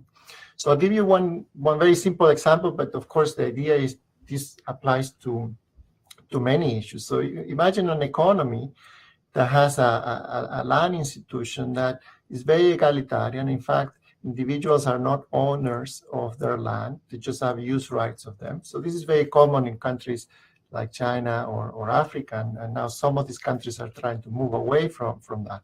Let's just imagine that. So therefore, there's not a market for land. Now, those who are productive farmers and would like to expand and would like to innovate, use better management practice, adopt better technologies, mechanize, that requires growth because it's not possible to do all those things, to mechanize, to adopt better technologies without growing the size of the farm. It's just not, it's not productive. So lack of growth, lack of being able to expand becomes an effective tax to doing those activities. So sometimes what policymakers do is they realize the lack of growth. And so they think maybe the problem is that we need to provide more tenure security so that those farmers do investments and their economic activity grows and that helps the economy. But what happens is that you give them more tenure security. In many places, perhaps they give you a land certificate, but not the ability to sell, not the ability to rent, just a certificate that says you're not going to be expropriated in the future. And what happens is that then no growth results from that. The reason is that for this growth to occur, you do need that reallocation of resources that will make successful activities grow larger, account for more of the inputs, and being able to expand. And so this is why the growth and the misallocation are so tightly connected. And so for this to work in terms of the policy framework, it's about changing the ability of entrepreneurs and economic agents in general to be able to reap the profits from their innovation, from their risk, from their activities. And what happens is that many of the barriers that are there for that growth are not formal regulations or taxes, are implicit. And so it's really a review of the framework that would allow that growth. I show you that picture of how successful businesses grow in the U.S. economy as they age, and we don't see the same happening in our economies. And so it's about really changing the policy and institutional framework to change that pattern. Thank you very much, Professor. This is a fascinating discussion, and I'm hopeful that we'll be able to return to it after we've heard from Dr. Andrew Salih, who I think is now here with us. Andrew, we'd like to make available to you. You have, before doing that, may I just introduce him? Dr. Andrew Salih, he's the president of the Migration Policy Institute. His research focuses on global migration, special emphasis on immigration policies in the United States, Latin America, and the Caribbean. He's the author of several books and has published opinion articles in Foreign Affairs, Foreign Policy, and America's Quarterly. He also contributes to a regular column in Mexico's largest newspaper, El Universal. He's an adjunct professor at Georgetown University, teaching courses on global migration. He has previously taught at Johns Hopkins University and George Washington University and has been a visiting scholar at El Colegio de Mexico. Additionally, Dr. Slee was co-director of the Regional Migration Study Group, formed by the merger of the Migration Policy Institute and the Wilson Center. He was part of the steering committee for MPIs at the Migration Policy Institute's independent task force on immigration and America's future. Prior to joining the Migration Policy Institute, Dr. Slee spent 17 years at the Woodrow Wilson Center, where he founded the center's Mexico Institute and later served as the center's vice president of programs and later as executive vice president. He has also worked as a member of staff in the United States Congress and has evaluated programs addressing migrant youth in Tijuana, Mexico. Dr. Slee holds a PhD in policy studies from the University of Maryland, a master's degree in Latin American studies from the University of California at San Diego, a Bachelor of Arts degree from Washington University in St. Louis, and a certificate in strategic perspectives in nonprofit management from Harvard Business School. He was selected as an Andrew Carnegie Fellow for the 2017-2018 period. Dr. Slee, welcome to the OAS Permanent Council. We're delighted that you're able to join us. You have the floor, sir. Thank you. Thank you, Ambassador Hull. It's great to be here. Thanks for the introduction, and thank you for inviting me to be here. And good to see Secretary General Almagro as well. Good to see you again, Secretary General. Gusto verlo. Our hemisphere, I want to talk about human capital. We capture human capital in a time of mobility. And let me start by saying that our hemisphere is living through a new age of migration. Unlike the last wave of migration, which was primarily about people leaving the Caribbean and Latin America for North America and Europe, this one is much more complex. Today, many people in the region are moving within Latin America and the Caribbean. Sometimes diasporas are returning from North America and Europe to their countries of origin. And there are still people leaving, obviously, from certain Latin American and Caribbean countries to other parts of the world. But it is much more complex and multidimensional than at other moments. And there are at least a few different characteristics of this period. One is that there has actually been some intentional mobility agreements within regions of the hemisphere that have facilitated mobility. We often overlook this, but Mercosur and the Andean Pact and CARICOM and the Organization of East Caribbean States and the Central America Four, just to name a few of the principal ones, these are agreements often tied to existing institutions or existing other agreements, trade agreements, that have facilitated people moving back and forth within certain subregions.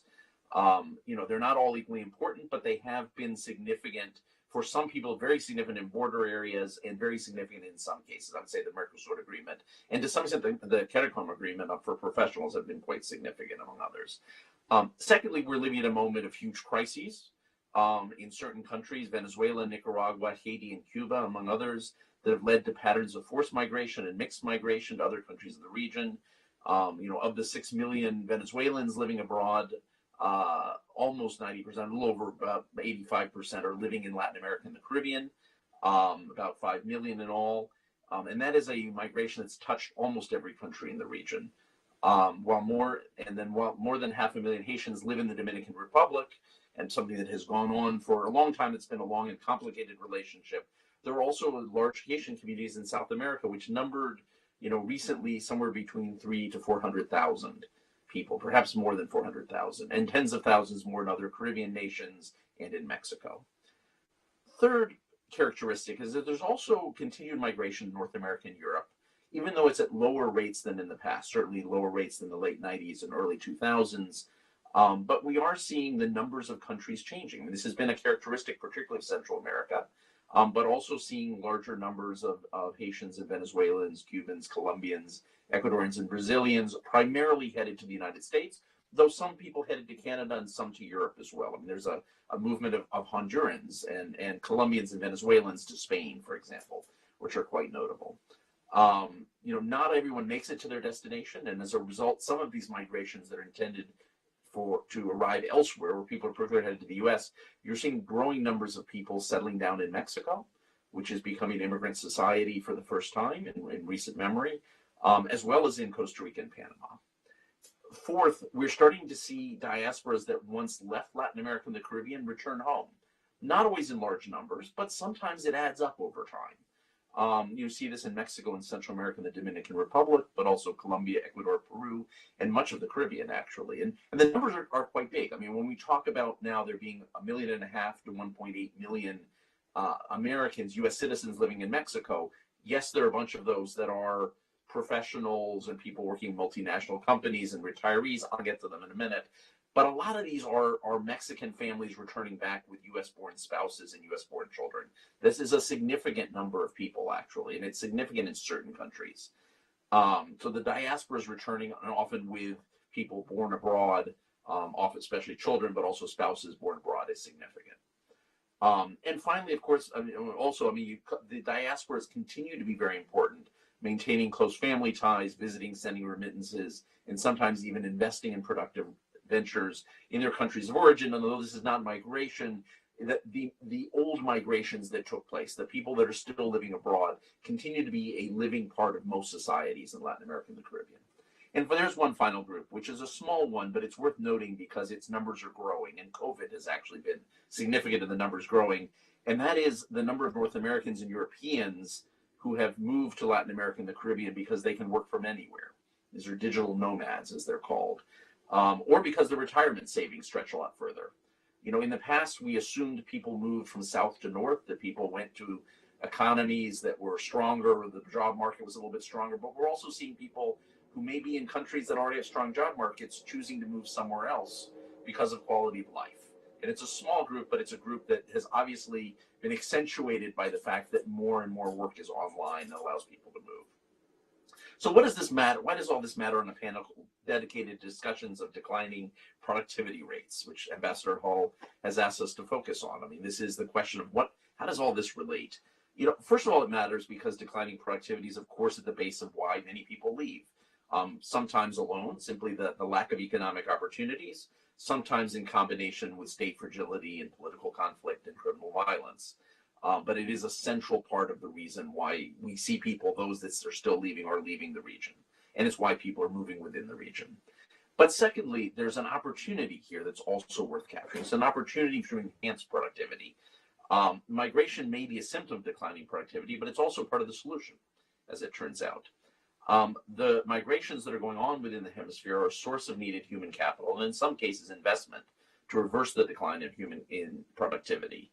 And let me give you a few examples of how we should be thinking about this. And these are I'll give you, I think, about 4 examples of areas we should be focused on where migrants are in fact part of the solution, and where if we could think about how we capture their agency, their participation, this could be really significant for the economic future of Latin America and the Caribbean and the hemisphere as a whole. I mean, first of all, we tend to talk about forced migration in the hemisphere as a tragic loss and a humanitarian crisis, because it is, right? I mean, the Venezuelan crisis is a crisis. There's no question. People leaving in mass numbers, Haitians leaving in large numbers, Nicaraguans leaving. This is a crisis in different ways. People leaving Honduras in large numbers. But one country's loss is another country's gain, as it turns out. Human capital of Venezuelan diaspora, for example, which is something we've looked at a lot at Migration Policy Institute, is actually quite large. And if it's put to good use, it could help boost productivity and economic growth in several countries of the region. You know, on average, Venezuelan migrants tend to actually have higher education levels than native-born residents and citizens in most countries where they arrive. There are a couple exceptions, but most countries that's actually true. And they often bring needed skills. They often bring entrepreneurial experience. The question is, how do you begin to take advantage of that? And this requires thinking about legal status, about credential recognition, about financial and credit access. You know, people are often starting, you have doctors driving Ubers, right? You have people working in restaurants who were pulling teeth as dentists, right? You have teachers who are working as street vendors. You know, what if we actually gave people, we have people who ran businesses in another country, in Haiti and in Venezuela and Nicaragua, who are starting over on the lowest rung. But what if we gave people opportunities to actually be able to do what they've done before in areas that need it? where there's needs for doctors? What if people had access to credit as they're starting over, so that they could, who have been entrepreneurs, who could find niches in the economy where they could be entrepreneurial again? And so I think that's, we've talked about these crises as we should, as humanitarian crises, but we also should start the conversation about human capital and how we begin to think of the options of integration, the options of inclusion, also being beneficial for the economic productivity of the countries where they've arrived. Secondly, diasporas can be a source of productivity enhancing investments. And there are at least two ways of addressing this. And they have infinite numbers of permutations, but let me lay out at least two ways that are particularly useful to think about this. One is figuring out how to bank remittances, and this has been an issue that's been dealt with in numerous ways, but preferably not only banking remittances within financial institutions, but within local financial institutions that actually do lending to local communities to support entrepreneurship, to support infrastructure, to support education in local communities. There are some commercial banks that do this. Ban Rural in Guatemala is a great example of a commercial bank that also has a social purpose and does a lot of local community lending. But there's also lots and lots of local cooperatives, local financial institutions that are particularly good at this, credit unions and co-ops that actually, if they were able to be capitalized through remittances, then are able to do loans for local development in creative ways. The second way to look at this, of course, is partnering with migrants who want to invest in their communities. And the Mexican government has done some of this at a national level with migrant associations, but at a state level with actually individual migrants who want to make investments in small and micro businesses, how to match the investments that they're willing to make with low or no interest credit. And finding the way that people who have left, as you know, almost every migrant who leaves wants to either come back successful, or if they can't come back, wants to at least keep a foot where they left. And so, at least, except for those that have had to flee for their lives, where it's sometimes more mixed, but for most migrants who left for economic reasons, the dream of being able to be successful, not only where they land, but also where they left, remains. And so taking advantage of that to figure out how to incentivize people investing in their home communities in ways that create jobs and spur productivity. Third, migrants are returning home, as I mentioned earlier. So thinking about ways of ensuring that migrants are documented quickly, how they have access to financial institutions. One of the quirks of our financial world is you change countries and suddenly you find out that you have no credit in the new country you've arrived in.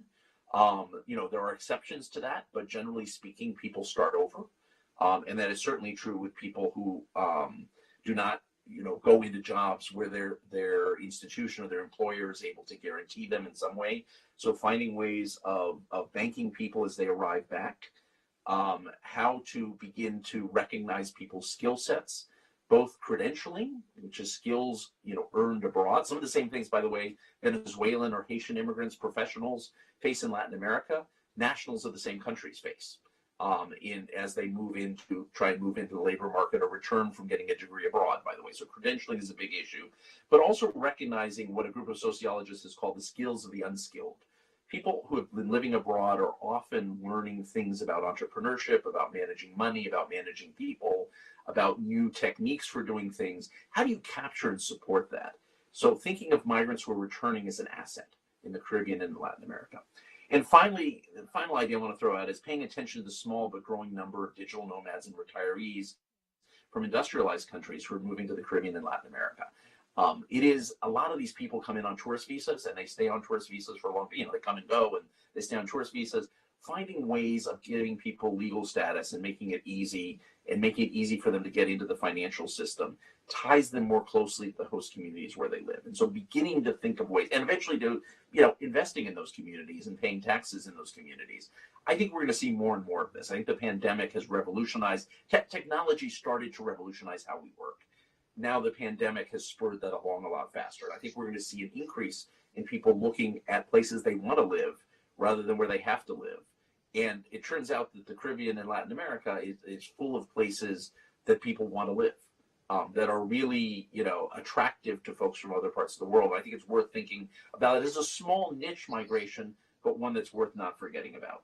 So let me just conclude by saying that none of these strategies that focused on very different groups of migrants, but all on migration, will turn around local economies or address productivity decline alone.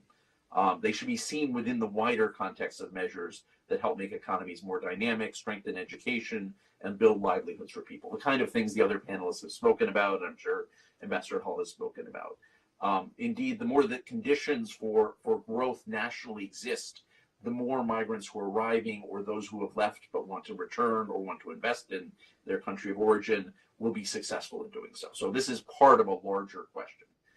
But it's worth remembering as we think about economic productivity that while migration may be driven in many cases by low productivity, migrants themselves are key actors in reversing this trend and helping economies grow in ways that can chart a new future for the countries in the hemisphere. And thank you very much for having me here.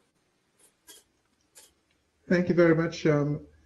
That is, again, very, very insightful, very, very useful. And I'd like to revert now back to our delegates and open the floor to them. I think we have first at bat is Ambassador for Canada, Hugh Adsett. You have the floor, sir. Thank you. Thank you very much, Mr. Chair. Pleasure to see you this morning. And I wanted to pick up, if I could, and make a couple of comments. But first, if I can, thank the presenters, all three, interesting presentations. And just a quick word on the last presentation that we had, just to say that very much agree with the comments he was making about the contribution of migrants and migration to the economy. That's certainly, I think, been the Canadian experience, and I was glad to hear those comments that were being made this morning on that. I had a very specific point as well that I wanted to raise briefly this morning. Canada's experience, and I think as with every country in the region with the pandemic, has been a negative impact on labor productivity of businesses. And we've seen the economic fallout from the pandemic particularly devastating for women. And I wanted to pick up on this topic because I think it's worth mentioning this morning, and perhaps our presenters will have some comments on this as well. Higher job losses for women than for men as a result of the pandemic. And we know that women play a critical role in our economies. As part of that, really important to make sure that they have opportunities to meaningfully contribute in sustainable development and post-crisis recovery efforts. And we can't talk about women's economic empowerment without recognizing gender inequalities, and gender inequalities that are caused by the inequitable distribution of care work. And that in and of itself leads to poverty amongst women and girls. So it's a topic that's important, I think, for all of us. And I know the issue of gender equality is important for all members of the organization. I'd be interested in comments from the panelists on steps to be taken. I noted a footnote in Professor Maloney's slide that noted in one of his graphs from the 1900s or so that women were largely excluded from the economy at that time. And again, I think their contribution is important to labor productivity and productivity in general. So I'd be grateful for any thoughts our panelists might have on that. Thank you. Thank you very much, Ambassador. Next, we have Ambassador from Chile, Ambassador Court. You have the floor, sir.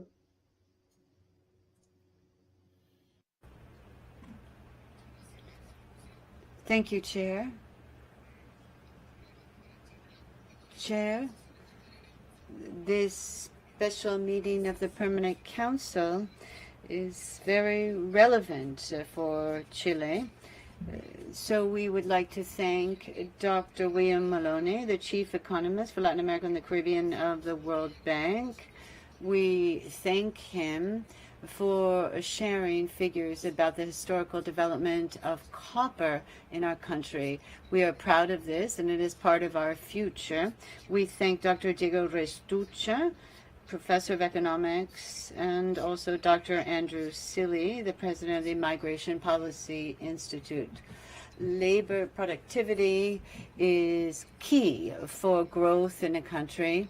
Measuring how much the output is per man, and we saw an increase in productivity, 62% growth up to the 60s, but that only reflects part of their efforts or their capabilities, because it also depends on inputs such as organizational efficiency, capital, scale of markets, and other productive factors. So we need to highlight that labor productivity is also influenced by human capital as far as training is concerned, and also external factors such as technology that's available, which then have an impact. So public and private investment policies in technology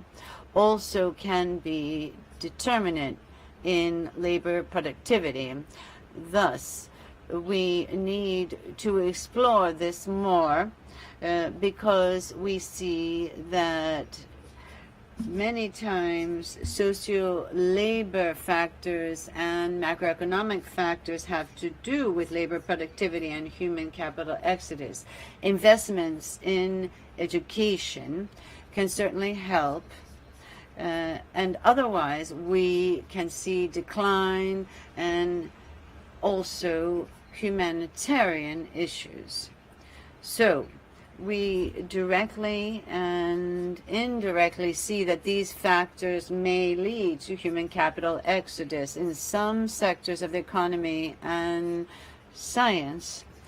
We see this brain drain. In other words, those who leave for developed countries taking their professional skills with them because they don't have opportunities in their own countries. If our best architects, artists, and scientists leave our region and our countries, then we will never be able to close the development gap that is affecting us. Furthermore, humanitarian crises due to mass migration are very challenging.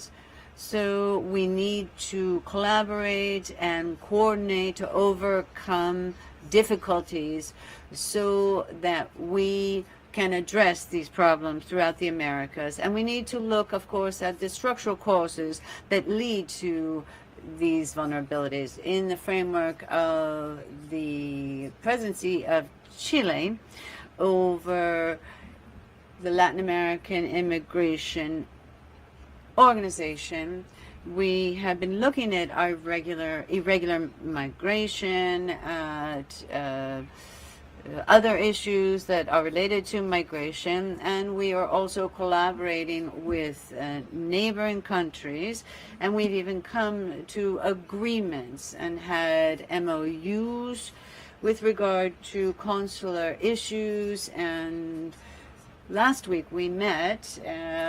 We had the ministers of Interior and Public Security, and we also met with the Minister of Government from Bolivia. We are aware of the importance of multilateral and bilateral collaboration to implement measures so we can overcome the migratory issues in the north of Chile. We have been taking measures with international cooperation agencies so we can give humanitarian aid in different Chilean cities in the north. Chair, to improve productivity in our countries is the first step to be able to avoid these human capital exodus in all its manifestations. However, no state alone can resolve migration crises. Whether this country be a country of origin, transit, or receipt of migration. We need international cooperation and hemispheric cooperation. That is why ECLAC, the OAS, and other units of the OAS are so very important. Chair, Chile reiterates its thanks for convening this special meeting of the Permanent Council. Thank you very much. Ambassador Court. We next have Ambassador Lynch from Barbados. You have the floor, sir. Mr. Chairman, thank you very, very much. I really want to start by thanking you for seeking to introduce this particular topic for discussion within the Permanent Council. I think in many instances, we sometimes don't quite get the roles that we play and understand specifically the roles that we play in an organization like the OAS. But I want to first also commend the presenters for the wealth of information that they presented.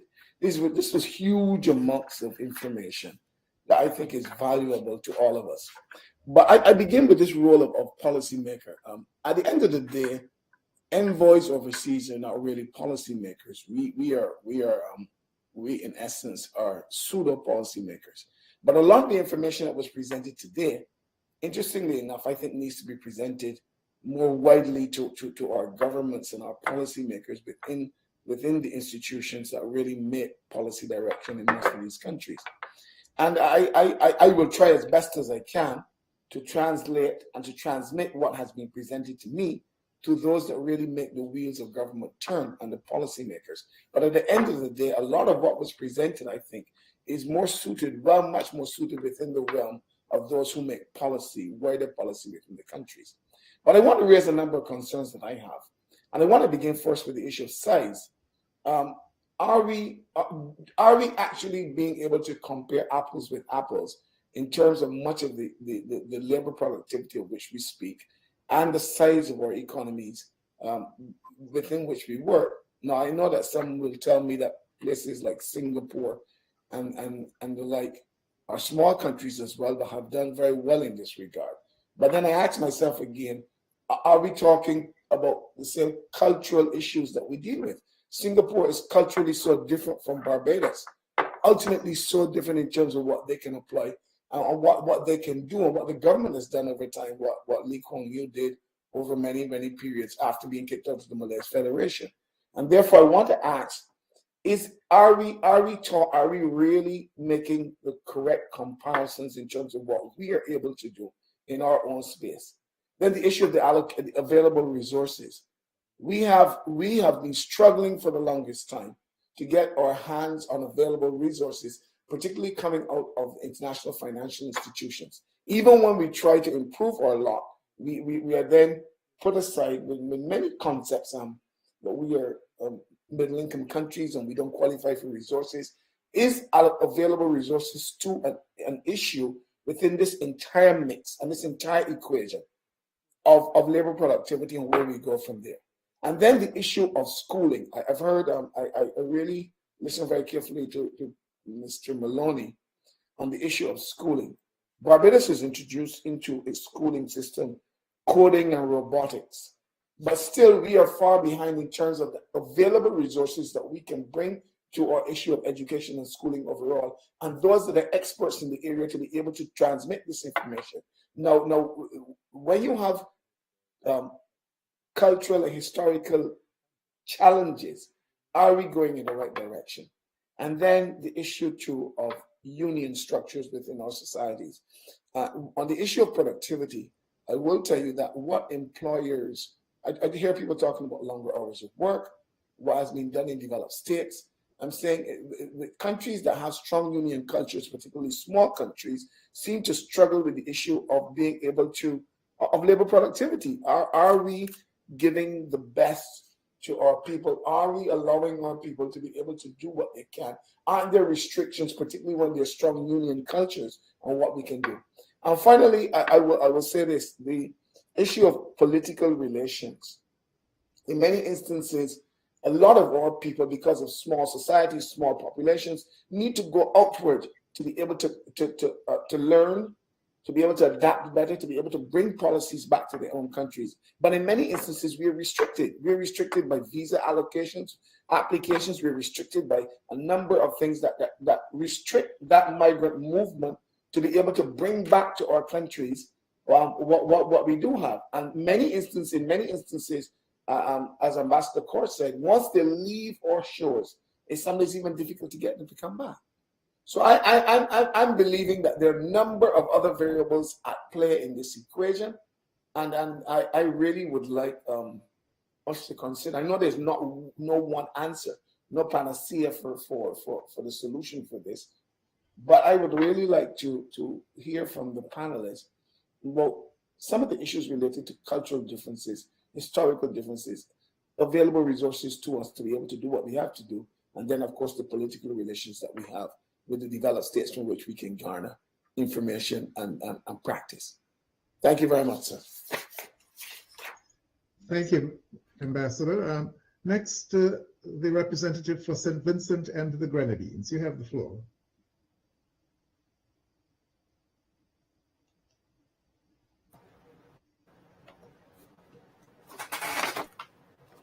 Thank you very much, Mr. Chairman. Greetings to Secretary General Luis Almagro, Assistant Secretary General Nestor Mendez, other members, permanent representatives, alternate representatives, permanent observers, and members of staff of the OAS General Secretariat. Good morning to everyone. Mr. Chairman, my delegation must commend you for bringing forward this topic that we're addressing today, declining labor productivity rates and the exodus of human capital. This is a very important matter, and certainly my delegation is happy that these presentations were done this morning. Nevertheless, and with some regret, my delegation did note that there wasn't much data or focus on the Caribbean in particular. But nevertheless, what has been presented, of course, facilitated my delegation to speak on a number of these matters broadly and specifically as it relates to my country, St. Vincent and the Grenadines, and if I dare say as well, CARICOM member states. Mr. Chairman, economies such as St. Vincent and the Grenadines are small, open economies. And the issue of productivity and the exodus or migration of persons from the region to North America and Europe has always been with us and is an issue that we've been dealing with. And I dare say will continue for years to come. Now, in terms of addressing the topic on hand today, declining productivity rates and exodus of human capital, this plays in with economic growth and development, but it has to be sustainable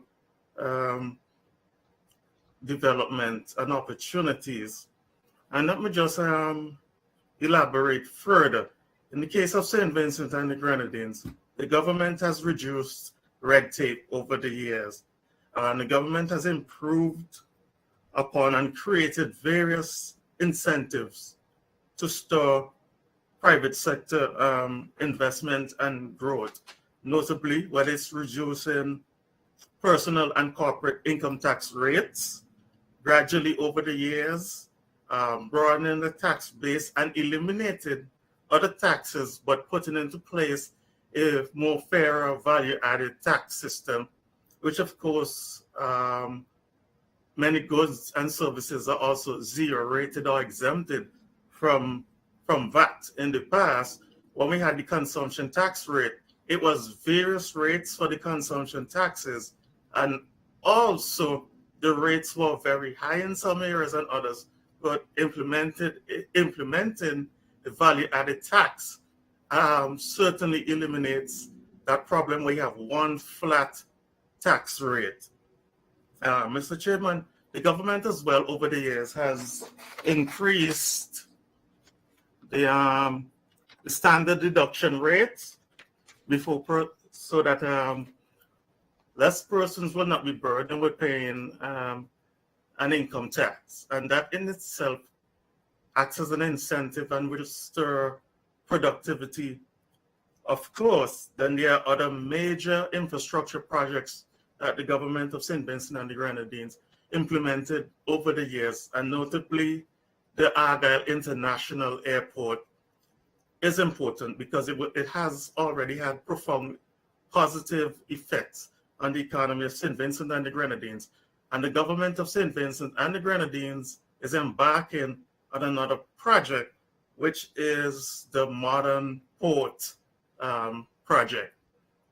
With that, of course, it will lead to larger ships with other containers. So it really leads to faster processing of goods across the country. Other issues in terms of investing in education through the education revolution from early childhood to tertiary, more investments in technical and vocational education, programs such as the Youth Empowerment Scheme, and also the SET program, which is the Support for Education and Training program. And of course, periodic increases in salaries and wages of government workers, periodic increases in the minimum wages across the country, and even recently, the PRIME program, which is the Promoting Youth Micro Enterprises, where is a program to give grants to stimulate youth and micro enterprises. And really and truly going forward, Mr. Chairman, because there are other structures that the government have in order to address productivity, which is the National Economic and Development Council, the Tripartite Committee on the Economy, the Cabinet Committee on the Economy. These are issues which will lead to activities to generate improvements in productivity. Now, Mr. Chairman, and I'll try to conclude right now, in terms of addressing and improving productivity and seeing what we can do about the exodus of human capital. One issue in the region, I'm certain, but I'm speaking from St. Vincent and the Grenadines, is the traditional business class, whereby most businesses play it safe by doing wholesaling and retailing trade. They don't get involved in other activities, and that is the issue we have to work on. And then banks are very conservative in terms of giving loans and so on and so forth. We do not have a national credit system in place in terms of a credit score. Once we work on these issues, I'm certain will enhance productivity.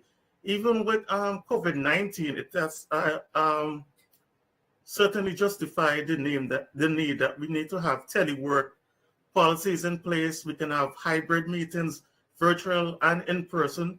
We need to have more discussions on such policies, rotations of staff, a 24-hour workday versus the traditional workday. Different types of bonuses and other incentives can be offered by both government and private sector entities. I do note, especially in the United States, in some education systems, there have been cases where teachers have done well and they've even gotten a bonus at the end of the year of $10,000 and so forth. So, I mean, we don't have to copy. We can just, within our respective economies and institutions, we can address such matters. The issue of production integration and issues such as the CARICOM single market and economy and the OAS economic union. These are examples where we can do much more work and see how we can generate productivity. Now, in terms of migration, we cannot necessarily stop migration. Governments will have to learn how to work with it and address it. We're coming up with reasonable immigration policies, free trade, but also in terms of free trade, there's an important issue of fair trade that has to be looked at. Protection of intellectual property, that is a major issue, and more emphasis on technical and vocational training. Not everyone can go to university, and everyone should not go to university because we need a more diverse workforce, and persons normally in technical and vocational training and such other trades actually make more money than persons who go to university, get drowned into college debt, and enter a white-collar job, and their salaries are much lower. And more targeted policies in terms of how to utilize our diaspora. Persons are going to migrate, but when they migrate, we need to have policies to ensure we can benefit from their human capital, their financial resources, and so on and so forth. Whether it's through diaspora bonds and other financial measures can really help to stimulate an increase in productivity, and national, regional export strategies can play a part as well in terms of boosting productivity and addressing human capital. Thank you, Mr. Chairman. I know I went on for too long, but I'm much obliged. Thank you very much. Distinguished colleagues, we do have to be very sensitive with respect to our time allocations here. I would like to urge us, given that we have some time constraints and given that I think we have 7 speakers to present, followed by our distinguished guests who have come to present to us, it's going to take us quite a while to get through these. So I would like to urge consideration that we limit to the time intervals to perhaps 3 minutes per person. The next presenter is the distinguished representative for Peru. You have the floor, please.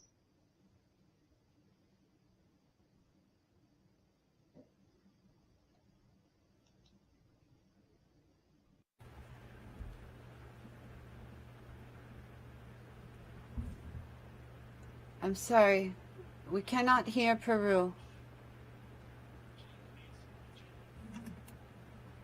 Yes. Mr. Rodriguez cannot be heard. No se escucha nada. No se escucha, no. No se... No, nothing can be heard. He needs to leave and request the floor once again.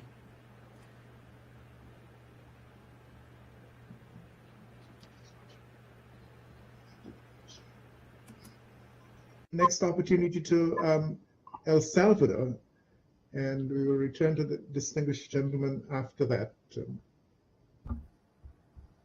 Muchas gracias, señor presidente. Thank you, Chair. We thank you for convening this meeting to discuss such a important current issue. We'd like to thank the presenters, and we would like to talk about our national context. The pandemic has impacted us economically and health-wise, jeopardizing achievements with regard to productivity and development of human capital in recent decades. That is especially true with regard to women and those who are vulnerable. This has led to more migration, and so we are losing important human capital, which is important for our development.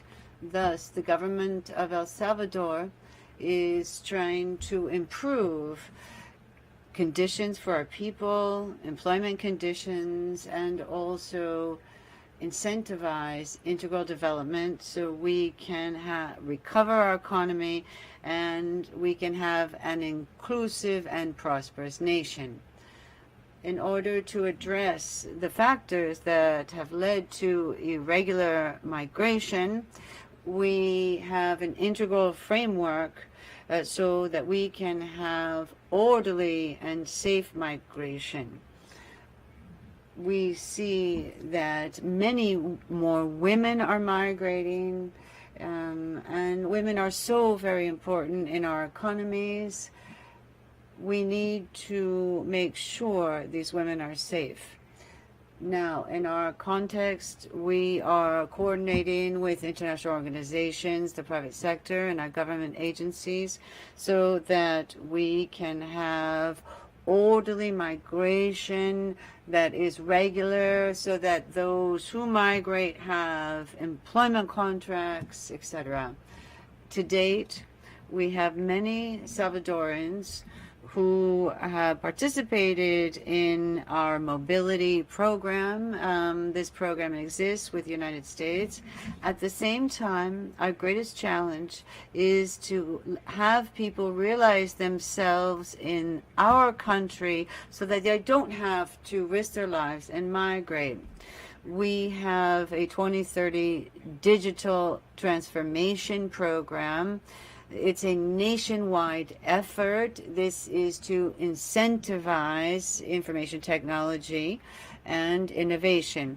We are trying to, this way, achieve the Sustainable Development Goals and to improve our indices such as Innovation Index or Human Development Index, and we are trying to invest in our country.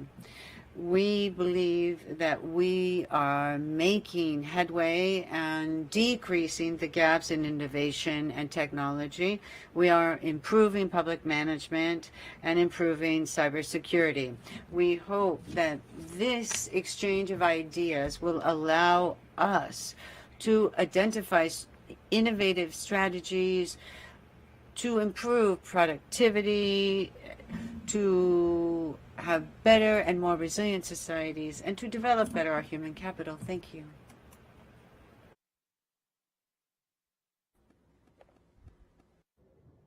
Sorry, Mr. Chairman, you're on mute, sir. Thank you, sir. Thank you very much. The next presenter is Costa Rica. You have the floor.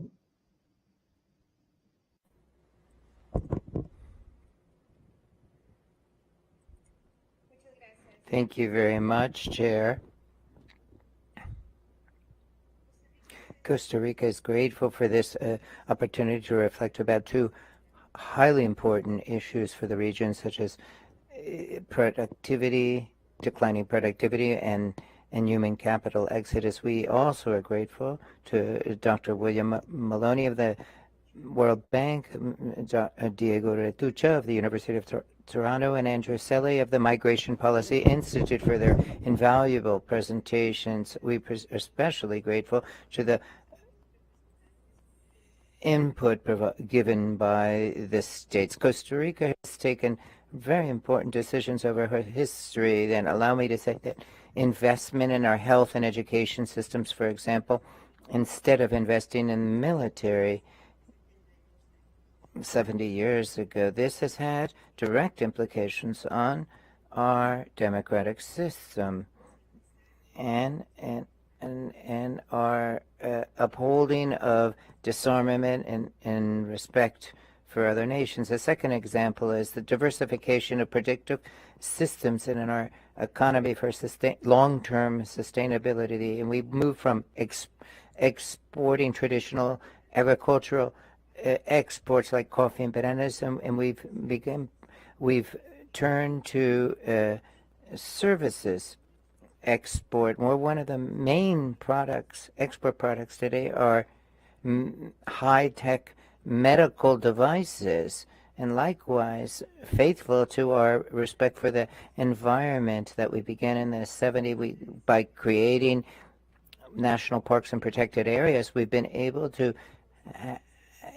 increase or maintain 60% forest cover of our territory, and we've allowed farm owners and other communities to help to respect the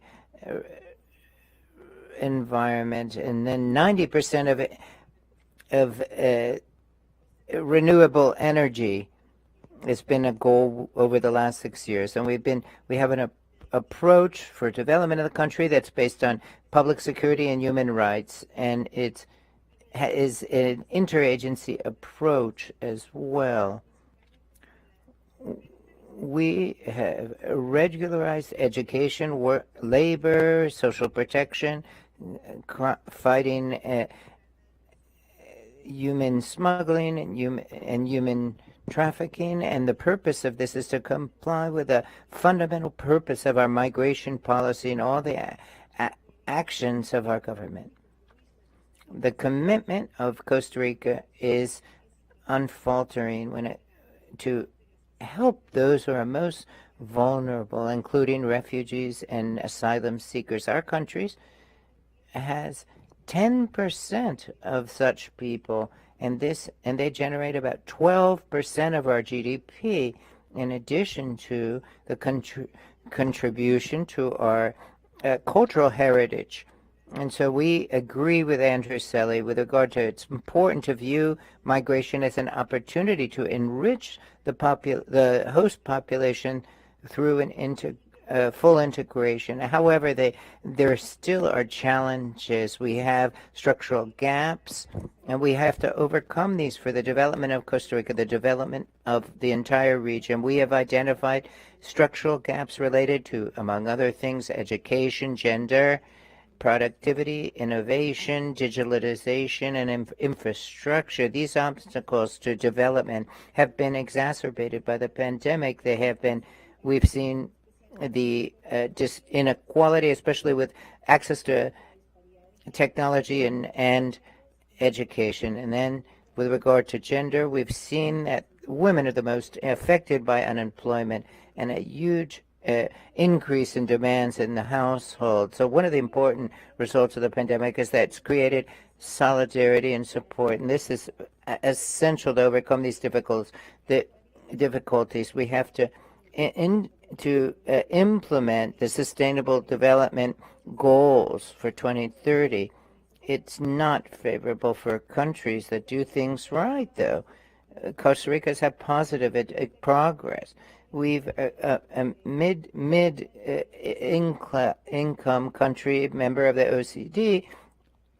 The international cooperation system that's defined is defined by GDP per capita. It doesn't take into account social and environmental and institutional and financial development, to cite some, and that doesn't take into account the significant gaps that I've spoken of. So Costa Rica supports the concept of transitional development, and so we call on the Secretary to produce a document on the concept of transitional development to address the specific needs of countries and try to address these structural development gaps. The cooperation should be multilateral at different levels, different institutions, and it should include traditional actors as well as less traditional ones, such as regional, horizontal, south-south, north-south, south-north, and north, and triangular cooperation. There should be more flexibility in financing mechanism. There should be debt swaps for environment, among other things. This would support an exchange of knowledge and exchange of skills and allow for the transfers that are necessary to emerge from the stagnation that the speakers have mentioned today. The approach of transitional development would be a multidimensional process that's ongoing, that doesn't end when countries achieve a certain level of per capita income, but would continue in the different dimensions until these achievements are sustainable. This is part of the 2030 agenda. We have to move towards cooperation to facilitate and catalyze development, dealing with the particular needs of countries to the extent that they're needed to be able to address their structural gaps. Chair, we continue to confront COVID-19, and this has taught us that we must have regional, multi-sectoral responses to this to be able to deal with the economic contract over the years in this region. The dimension of the crisis that we're experiencing makes it necessary to have a lot different types of international cooperation. And so as a roadmap, Costa Rica proposes a transitional development model and more a more specific cooperation, and that's why countries who will not be punished for their progress, and this will be in line with the 2030 development goals to respond to citizens' needs by creating opportunities for work which takes into account human capital and adds to economic growth of all countries of the region. Thank you very much, Chair.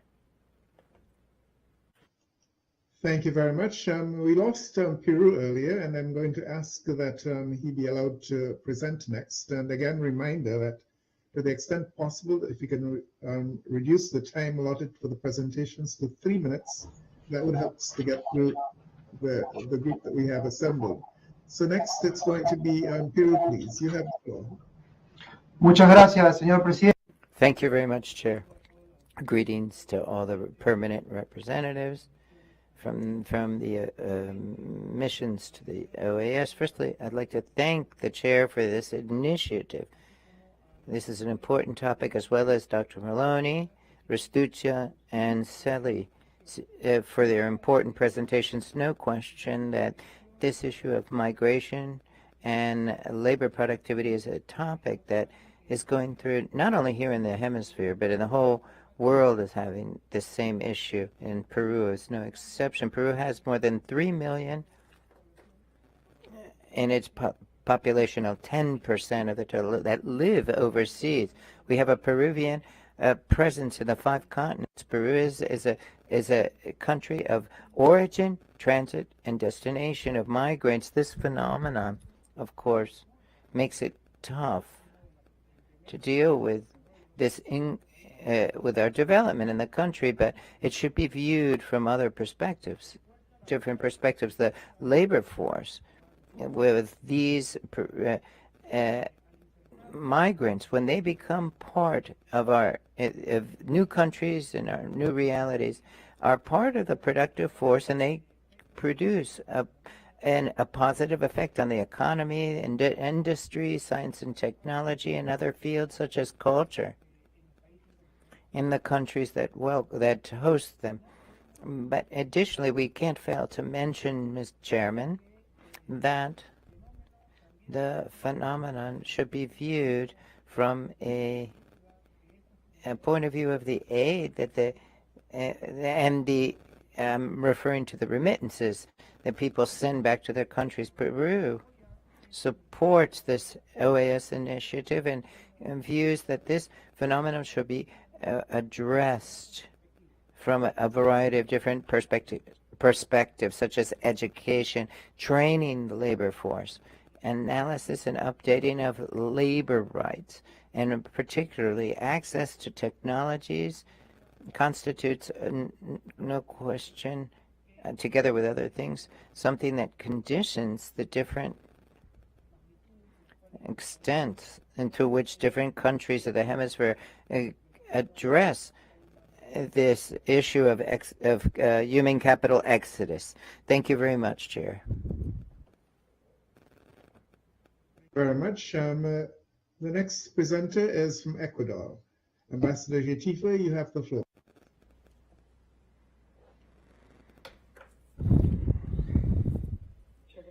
Thank you very much, Chair.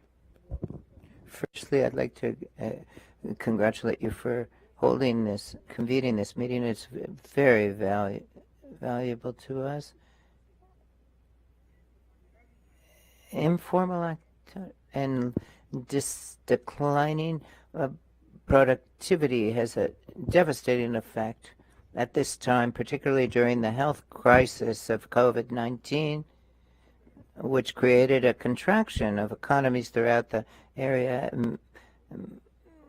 a very high drop in our GDPs as a result of this, as well as backsliding with regard to labor participation. After 30 years of continuous growth in my country, for example, women, for example, were particularly effective and restrictive during the lockdown period, and this is now we've seen between 2019 and 2020, 13 million of the 25 million people who lost their job are women. And so we have to adopt comprehensive policies and monetary policies designed to promote demand and to help business to promote increase in competitiveness. So we should prioritize micro and small businesses, which constitute 25% of the labor force in my country. And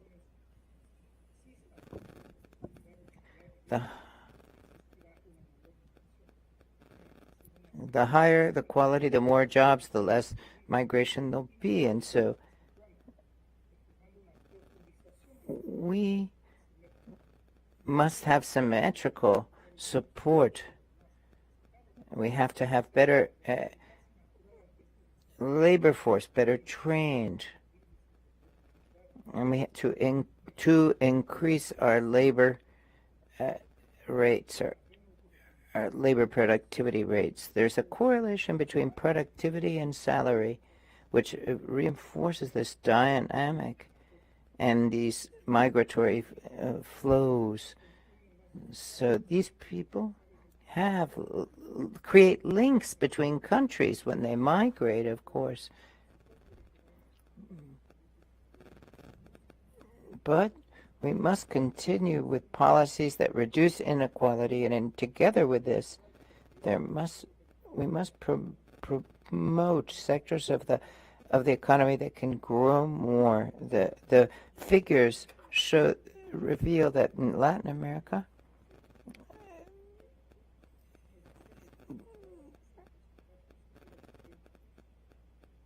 there's a great contribution. A high percentage, for example, the United States has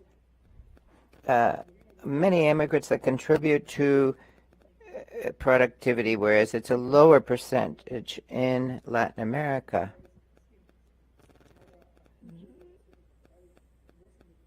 So there must be recognition of these people who are outside of their country, and there must be greater innovation to improve productivity. In Ecuador, we know it's a transit, host, and source country of migration. We've had an extraordinary process of regularization for our migrants. There have been 3 stages of this. This is a socioeconomic integration policy, and we've had international cooperation to be able to implement this.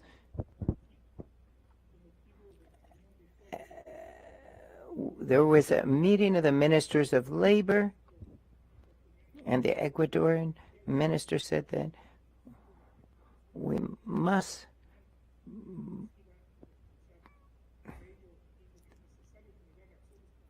take concrete actions, he said we must take to contribute to better labor conditions for migrants.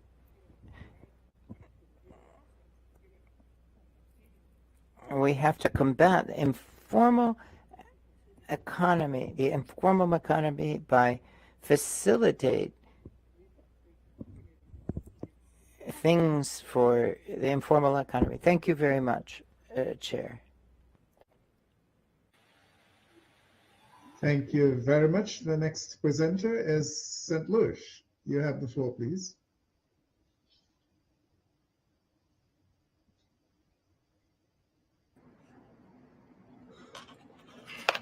Thank you, Chair. Chair, my delegation is pleased that this topic is being addressed today at the Permanent Council, and we thank the presenters for their in-depth and informative presentations. On the issue of productivity, the government of St. Lucia has a number of initiatives in place to address productivity, but at this point I will highlight just one, the National Competitiveness and Productivity Council. This council is critical as it helps with the identification and analysis of issues that affect St. Lucia's competitiveness within the global environment. It provides information to the government, the private sector, labor unions, academia, as well as the general public on the importance, magnitude, and implications of national productivity and competitiveness. It also identifies issues and public policies that will help drive productivity and economic growth and provide real impact to all stakeholders in the space in which they operate. The National Council has developed a productivity measuring tool to provide sector businesses to measure their productivity level with recommendations on how to improve productivity both quantitatively and qualitatively. Thank you, Chair. Thank you very much. I'd like to go next to the Ambassador Hines. You're presenting, please.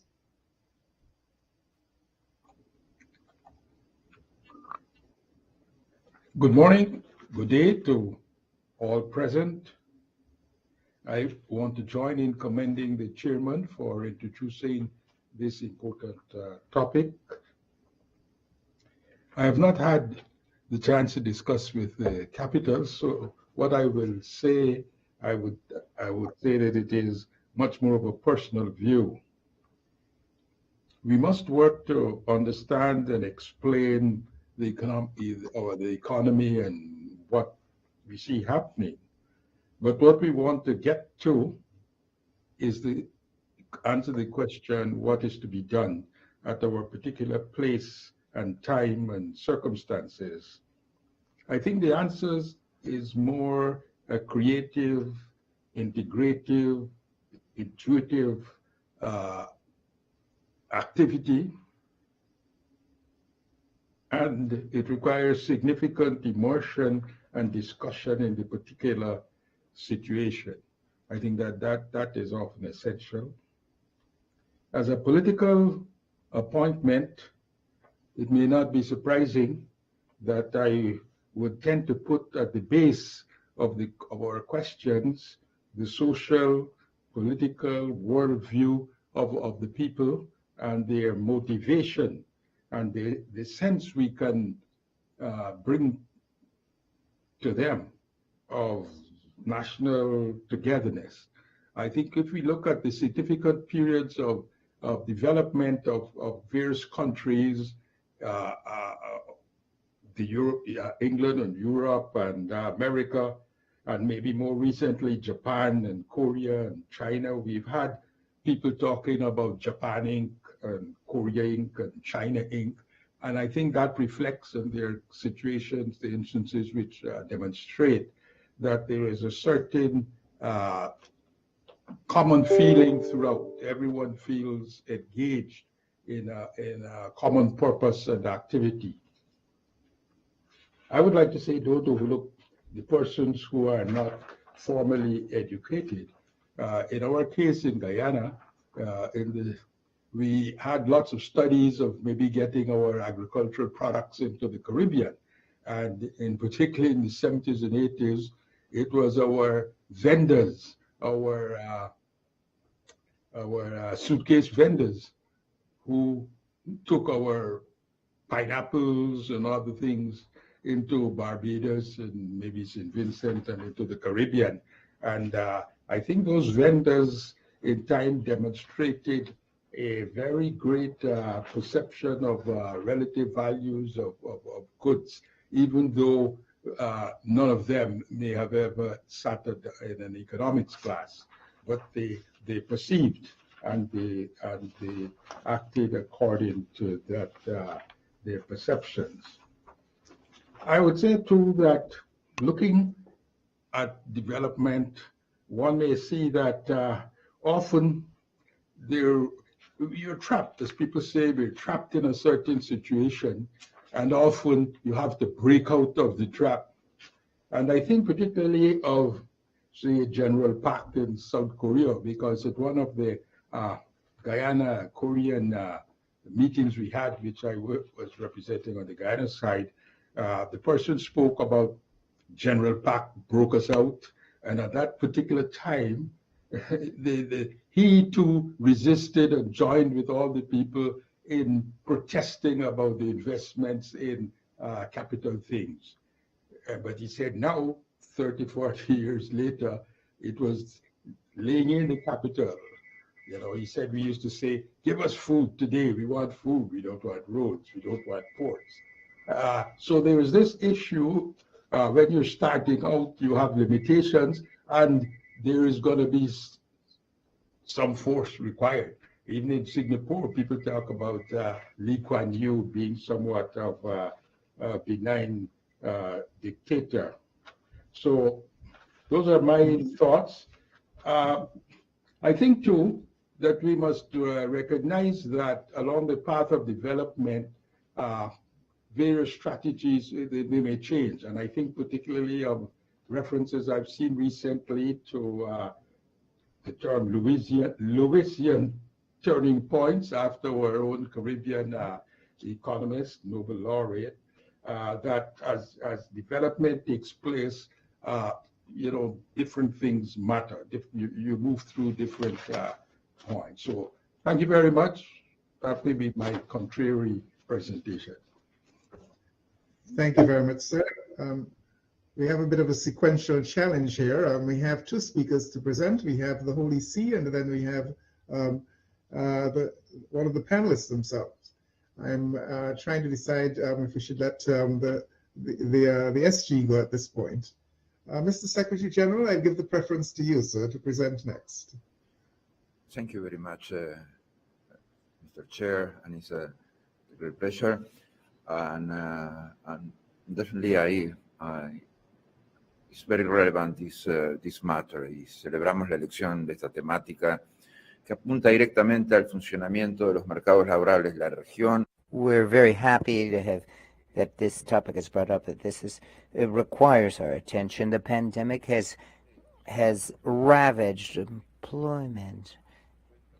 More than 50 million workplaces and disproportionately has affected youth and women who already confronted difficulties. In 2021, we began down the path of recovery, but we know that there's inequality and it's insufficient. And around 70% of people work in informality. They're low productivity work jobs with low income and low protection. We have to be sustainably remedy this situation, and what we need to do is reduce informal work and create jobs, formal jobs, and improve working conditions. Human capital, declining human exodus of human capital and declining labor productivity has had a terrible effect on our economies. Today, our youth have been studied more than ever before, but they have the highest unemployment rate. And the big promise that has been gone unfulfilled is to have some way out and some place to work, and this lowers productivity. And then this human capital exodus, we know about it, but it's quite similar in our. It's quite difficult and acute in our region, and this affects economic growth and poses a threat to development. There's those who argue that the loss of human capital is compensated by remittances from those who migrate, but we've seen that this depends on how whether it's skilled labor that immigrates affects their ability to be able to send remittance. Remittances don't make up for the negative impact. The level of education of migrants has increased considerably throughout the world, and so therefore we see the United States, 45% of migrants from the Caribbean, more than 50 some from South America, and have 2 or more years post-secondary education. This is to turn around the negative effect of this phenomenon. We must create conditions to combat this talent drain and brain drain in the countries of origin. And we have to take initiatives to take advantage of the diaspora and retain our professionals in our countries. This can be achieved with quality employment programs. The major transformations in the labor world, thanks to technological changes, have new dimensions to old realities, digital platforms, etc., and are powerful forces that we have to use at this time in the changing world with technology, with internet and all these other social phenomena. and the fourth industrial revolution show that there's new knowledge and that we should. So it isn't. Companies are not limited to their geographic area to find the most qualified people. This opens up the world to many possibilities. Remote work. People don't have to physically be in a place to work. We can talk about digital migration, and we have to continue to work to improve education and job training to solidify skills and have better policies to create better productivity. And working in these two ways, we can achieve that human capital in our country will be productive and have better development. I'm especially grateful for the presentations by Mr. Maloney, Mr. Restucci, and and of course Andrew. Thank you, Chair. We'll always take into account your work as with regard to stimulating results and better performance here in these documents that you've provided us have helped us to do so. Thank you. Thank you very much, Mr. Secretary General. And we have lastly the Holy See. You have the floor.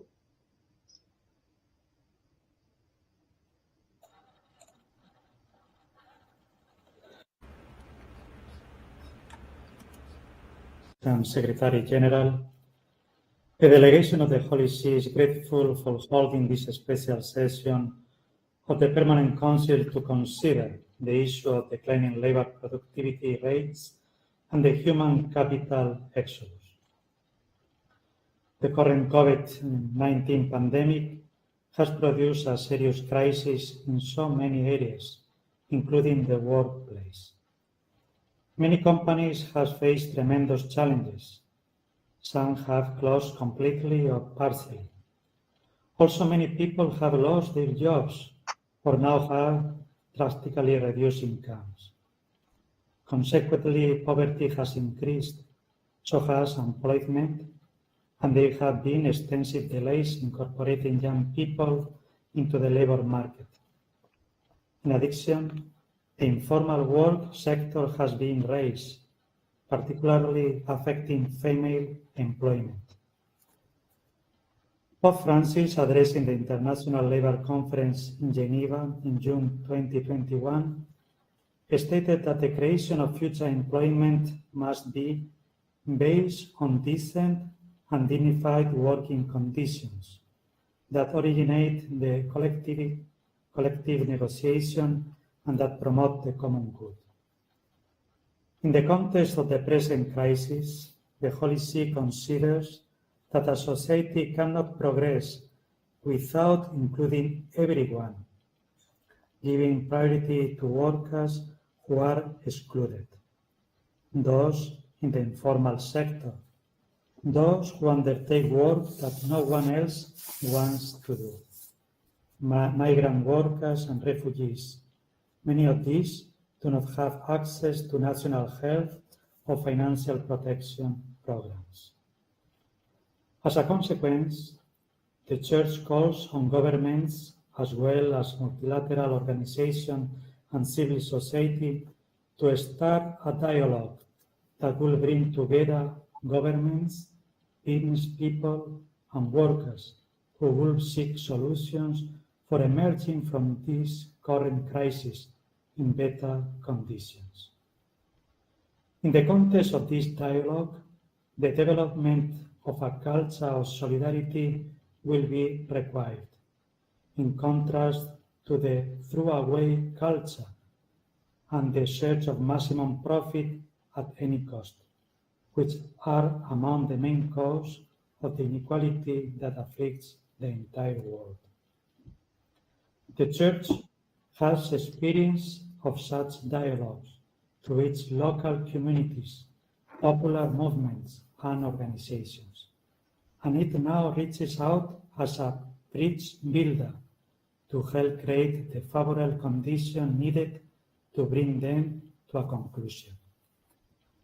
This type of dialogue is a priority to guarantee a more supportive and sustainable future for our common home.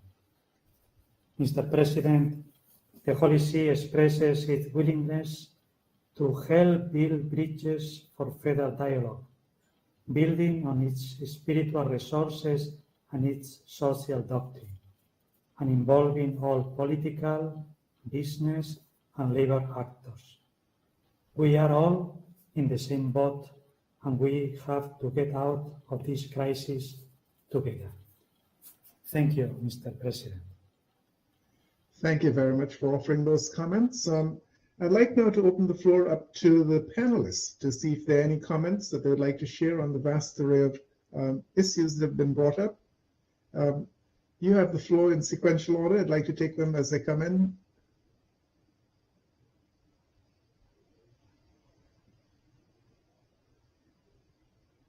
First, we have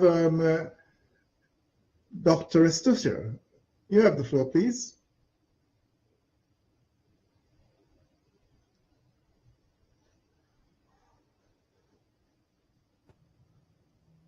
Thank you. Yeah, in the interest of time, I just wanted to make a comment on the issue of gender, and I think more broadly, the issue of inclusion. In some places, race or other groups may be also a factor. And so this issue was raised by Canada, and I think it was mentioned throughout in the discussions, both in the context of the pandemic as well as I think is a more general issue. I'm going to try to connect it to misallocation, and you see why in a moment. So to the extent that you have groups of individuals in the economy that are not fulfilling their potential, that we can broadly describe as a misallocation of talent. Of course, the talent needs to be developed, human capital, and so on. So that's another dimension.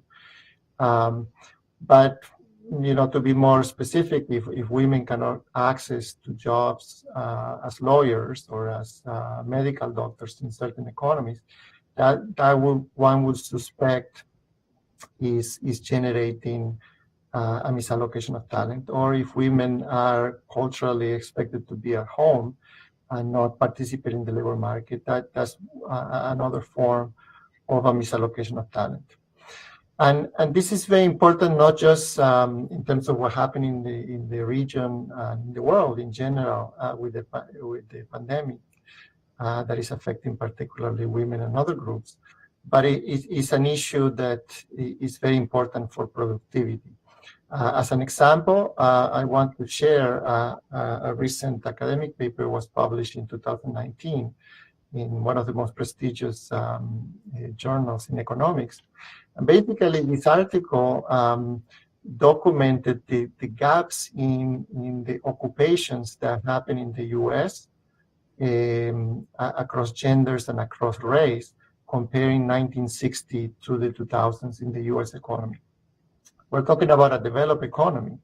And so these gaps that they report really point to the significance of this issue of discrimination or barriers to participation or misallocation of talent in general for productivity.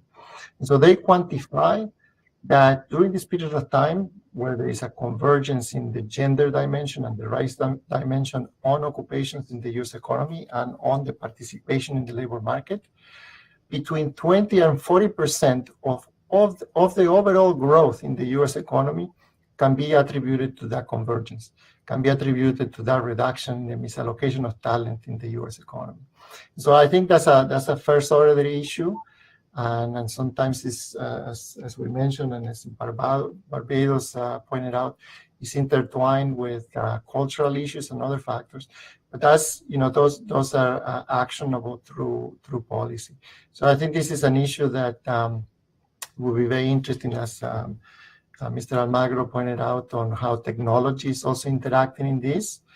In academic markets, for instance, we see how the virtual conferences and the virtual seminars in the academic market has increased participation along the gender dimension. So this is something that certainly there will be opportunities to close. But as I pointed out, the productivity effects of this better allocation of talent in an economy through inclusion, through these groups, reaching their potential is quantitatively is quite significant. Thank you very much. We have next Dr. Maloney. You have the floor, sir. Hi, I'm very sorry. I'm going to have to go in a minute, but I'm very glad to discuss any of these issues with anybody else who would like to. I just wanted to quick say something on the Caribbean issue about size, and that was brought up by the ambassador from Barbados: size and culture and quality, and vocational training. I think it was also brought up by St. Vincent. The issue of size makes it not apples and oranges. It makes it apples and oranges. You're entirely right. If you have a very small economy, you'll never get the scale, or it's very going to be hard to get the scale you need to get high productivity from the internal market, obviously. That makes it necessary to be open and to have market agreements with a lot of other countries, obviously. I think a bigger problem there is on just the labor side, which is you may have someone who's born there who's going to be just the best downhill skier, but they're not going to be able to realize their potential in St. Vincent. And you can imagine many cases where a very small local economy is not going to allow everyone to reach their potential. And this is something we need to think more about in the context of the migration discussion that was discussed. On the issue of quality, obviously, we talked about that in tourism a little bit. We all know that the more you raise the quality of your offering, the higher the profits are, the higher the value added is, and that's a key component of productivity. Just if you get a higher price, that shows up in your productivity, if it doesn't imply, offsetting higher costs. On the vocational training thing, I just wanted to flag that that's a very important issue, and there was a recent report put out by the bank called the Fast Track, and it's exactly on what are called short cycle or community college courses. And the entire region is short on what we call técnicos y tecnológicos. That's to say people with 2-year degrees focusing on technical skills. The entire region is short on that. And we probably do need to reorient some of our spending towards those sorts of community college type programs, and there's vocational programs as well, and a little bit away from 4-year bachelor's courses. Just to show that I haven't completely neglected the Caribbean also, in the report that we did on engineers, it turns out that the Dominican Republic, Haiti, Jamaica, and Cuba all had universities before 1900, but none of them had an engineering department that was graduating engineers before 1900. So that's why in our analysis, we don't have a very high density of engineers there. There are lots of excellent questions raised. Also, just one point for the Canadian ambassador, just we have to be a little careful that people are adapting to COVID as families, not as individuals. So it may very well be that a family sits down and says, someone has to stay home and deal with the kids who aren't in school. I have a job at a construction site that's fairly safe. Your job is in the market. That's not so safe. Why don't you stay home? We need to incorporate these kind of family optimization issues when we're looking at these numbers of how many people have lost their jobs or left the labor force. I think that's important. I have to leave, but thank you all very much for this opportunity, and I hope we can continue the dialogue. Thank you very much. Thank you very much, sir. I appreciate that a great deal. Dr. Slee, you have the floor, sir.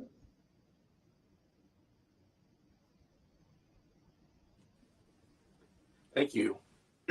First of all, I appreciate the comments of the ambassadors and permanent representatives. Very helpful to hear them. And I just wanted a brief comment, actually, is just to say, I think much of what I talked about in terms of how countries can take advantage of human capital of migrants, both migrants that are arriving in the countries and migrants that live abroad, is actually already happening. It's not happening everywhere in the same way, but you can find good examples of this. So, I mean, Costa Rica, for example, the ambassador of Costa Rica spoke.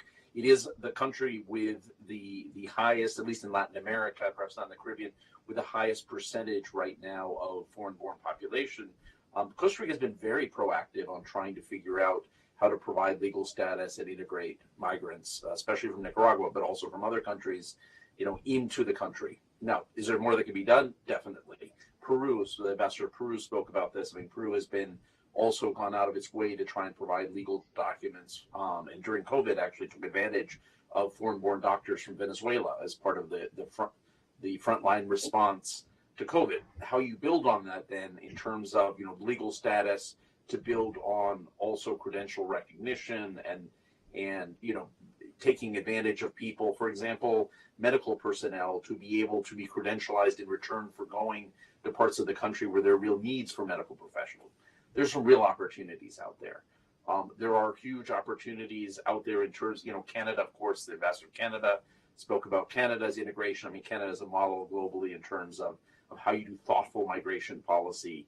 In terms of human capital, Canada thinks about migration primarily in terms of human capital. Obviously does some refugee resettlement and has an active asylum system, but primarily thinks about immigration in terms of human capital and how, and even with asylum, even with asylum and refugee resettlement, takes a lot of care to look at not just how to be humanitarian, but how to look at refugees and asylees as people who are going to contribute to the economy and to the communities where they go. And I think, so just to say, and I could go on, several of you made other comments I thought were very valuable about this. Many of these things are happening right now in the region. I think there are enormous attempts. The question is, how do we begin to build on them? And how do we begin to think of migrants as assets and not just as a problem to be solved? Thank you. Thanks for the invitation, Dr. Hall, Ambassador Hall. You're most welcome, sir. As we close, I'd like to draw your attention to two events that are occurring. There's a meeting this afternoon, a special meeting this afternoon, special caucus meeting at the PC at 3:30 this afternoon. And secondly, I'd like to announce that on March the 9th, we will be having a follow-up discussion related to this issue. I think the intent is to pick up on several of the themes that have been addressed here. One of them, of course, is how do we transition from where we are to get to where we'd like to go? And for that, I have invited an expert from Deloitte Touche, who's had 30 years with Deloitte Touche. He's the Chief Global Information Technology Expert. And he's done a lot of work in terms of working with students, with companies, or with groups both in India and Brazil and other places, with actually trying to show them how they can be transformed to move quickly into these higher income earning occupations. So he's very much on tap and has confirmed that he will participate. I also have someone from Korn Ferry. This is an expert at the senior partnership level that will be dealing with incentives to motivate individuals to push a little harder than they've been currently doing.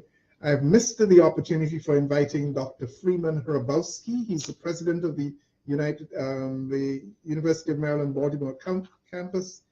He is an expert in this area in actually taking folks from the back of the line and moving them forward.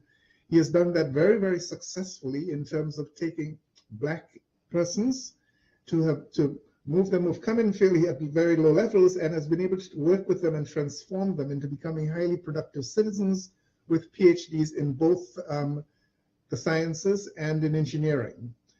Just a week ago, he received a very high honor from Yale University, who named him the Legend of the Year.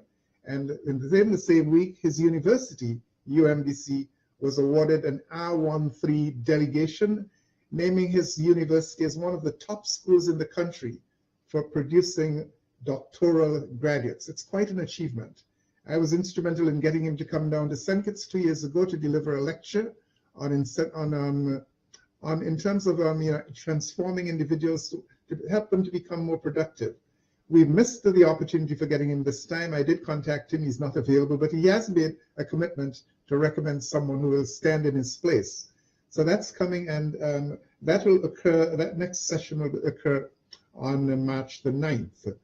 For this, I'd like to thank the presenters for the outstanding work that they've done in exposing us to a number of possibilities that we really may not have fully developed in the past. One in particular is this transformational. How do you take persons from the back of the line and move them quickly? And the last comment made by Dr. Seeley points to the fact that you could really try to have these expedited courses. You're not dealing with persons who have to be in a medical school for 7 years or something like that. It's training them quickly, and you're seeing more and more of that happening. And I'm certainly hoping that we can actually bring some folks in to actually to do this. So again, thank you very much to the presenters. I look forward to continuing, to follow the work that you're doing, and I wish you all the very best in this undertaking that you've been pursued.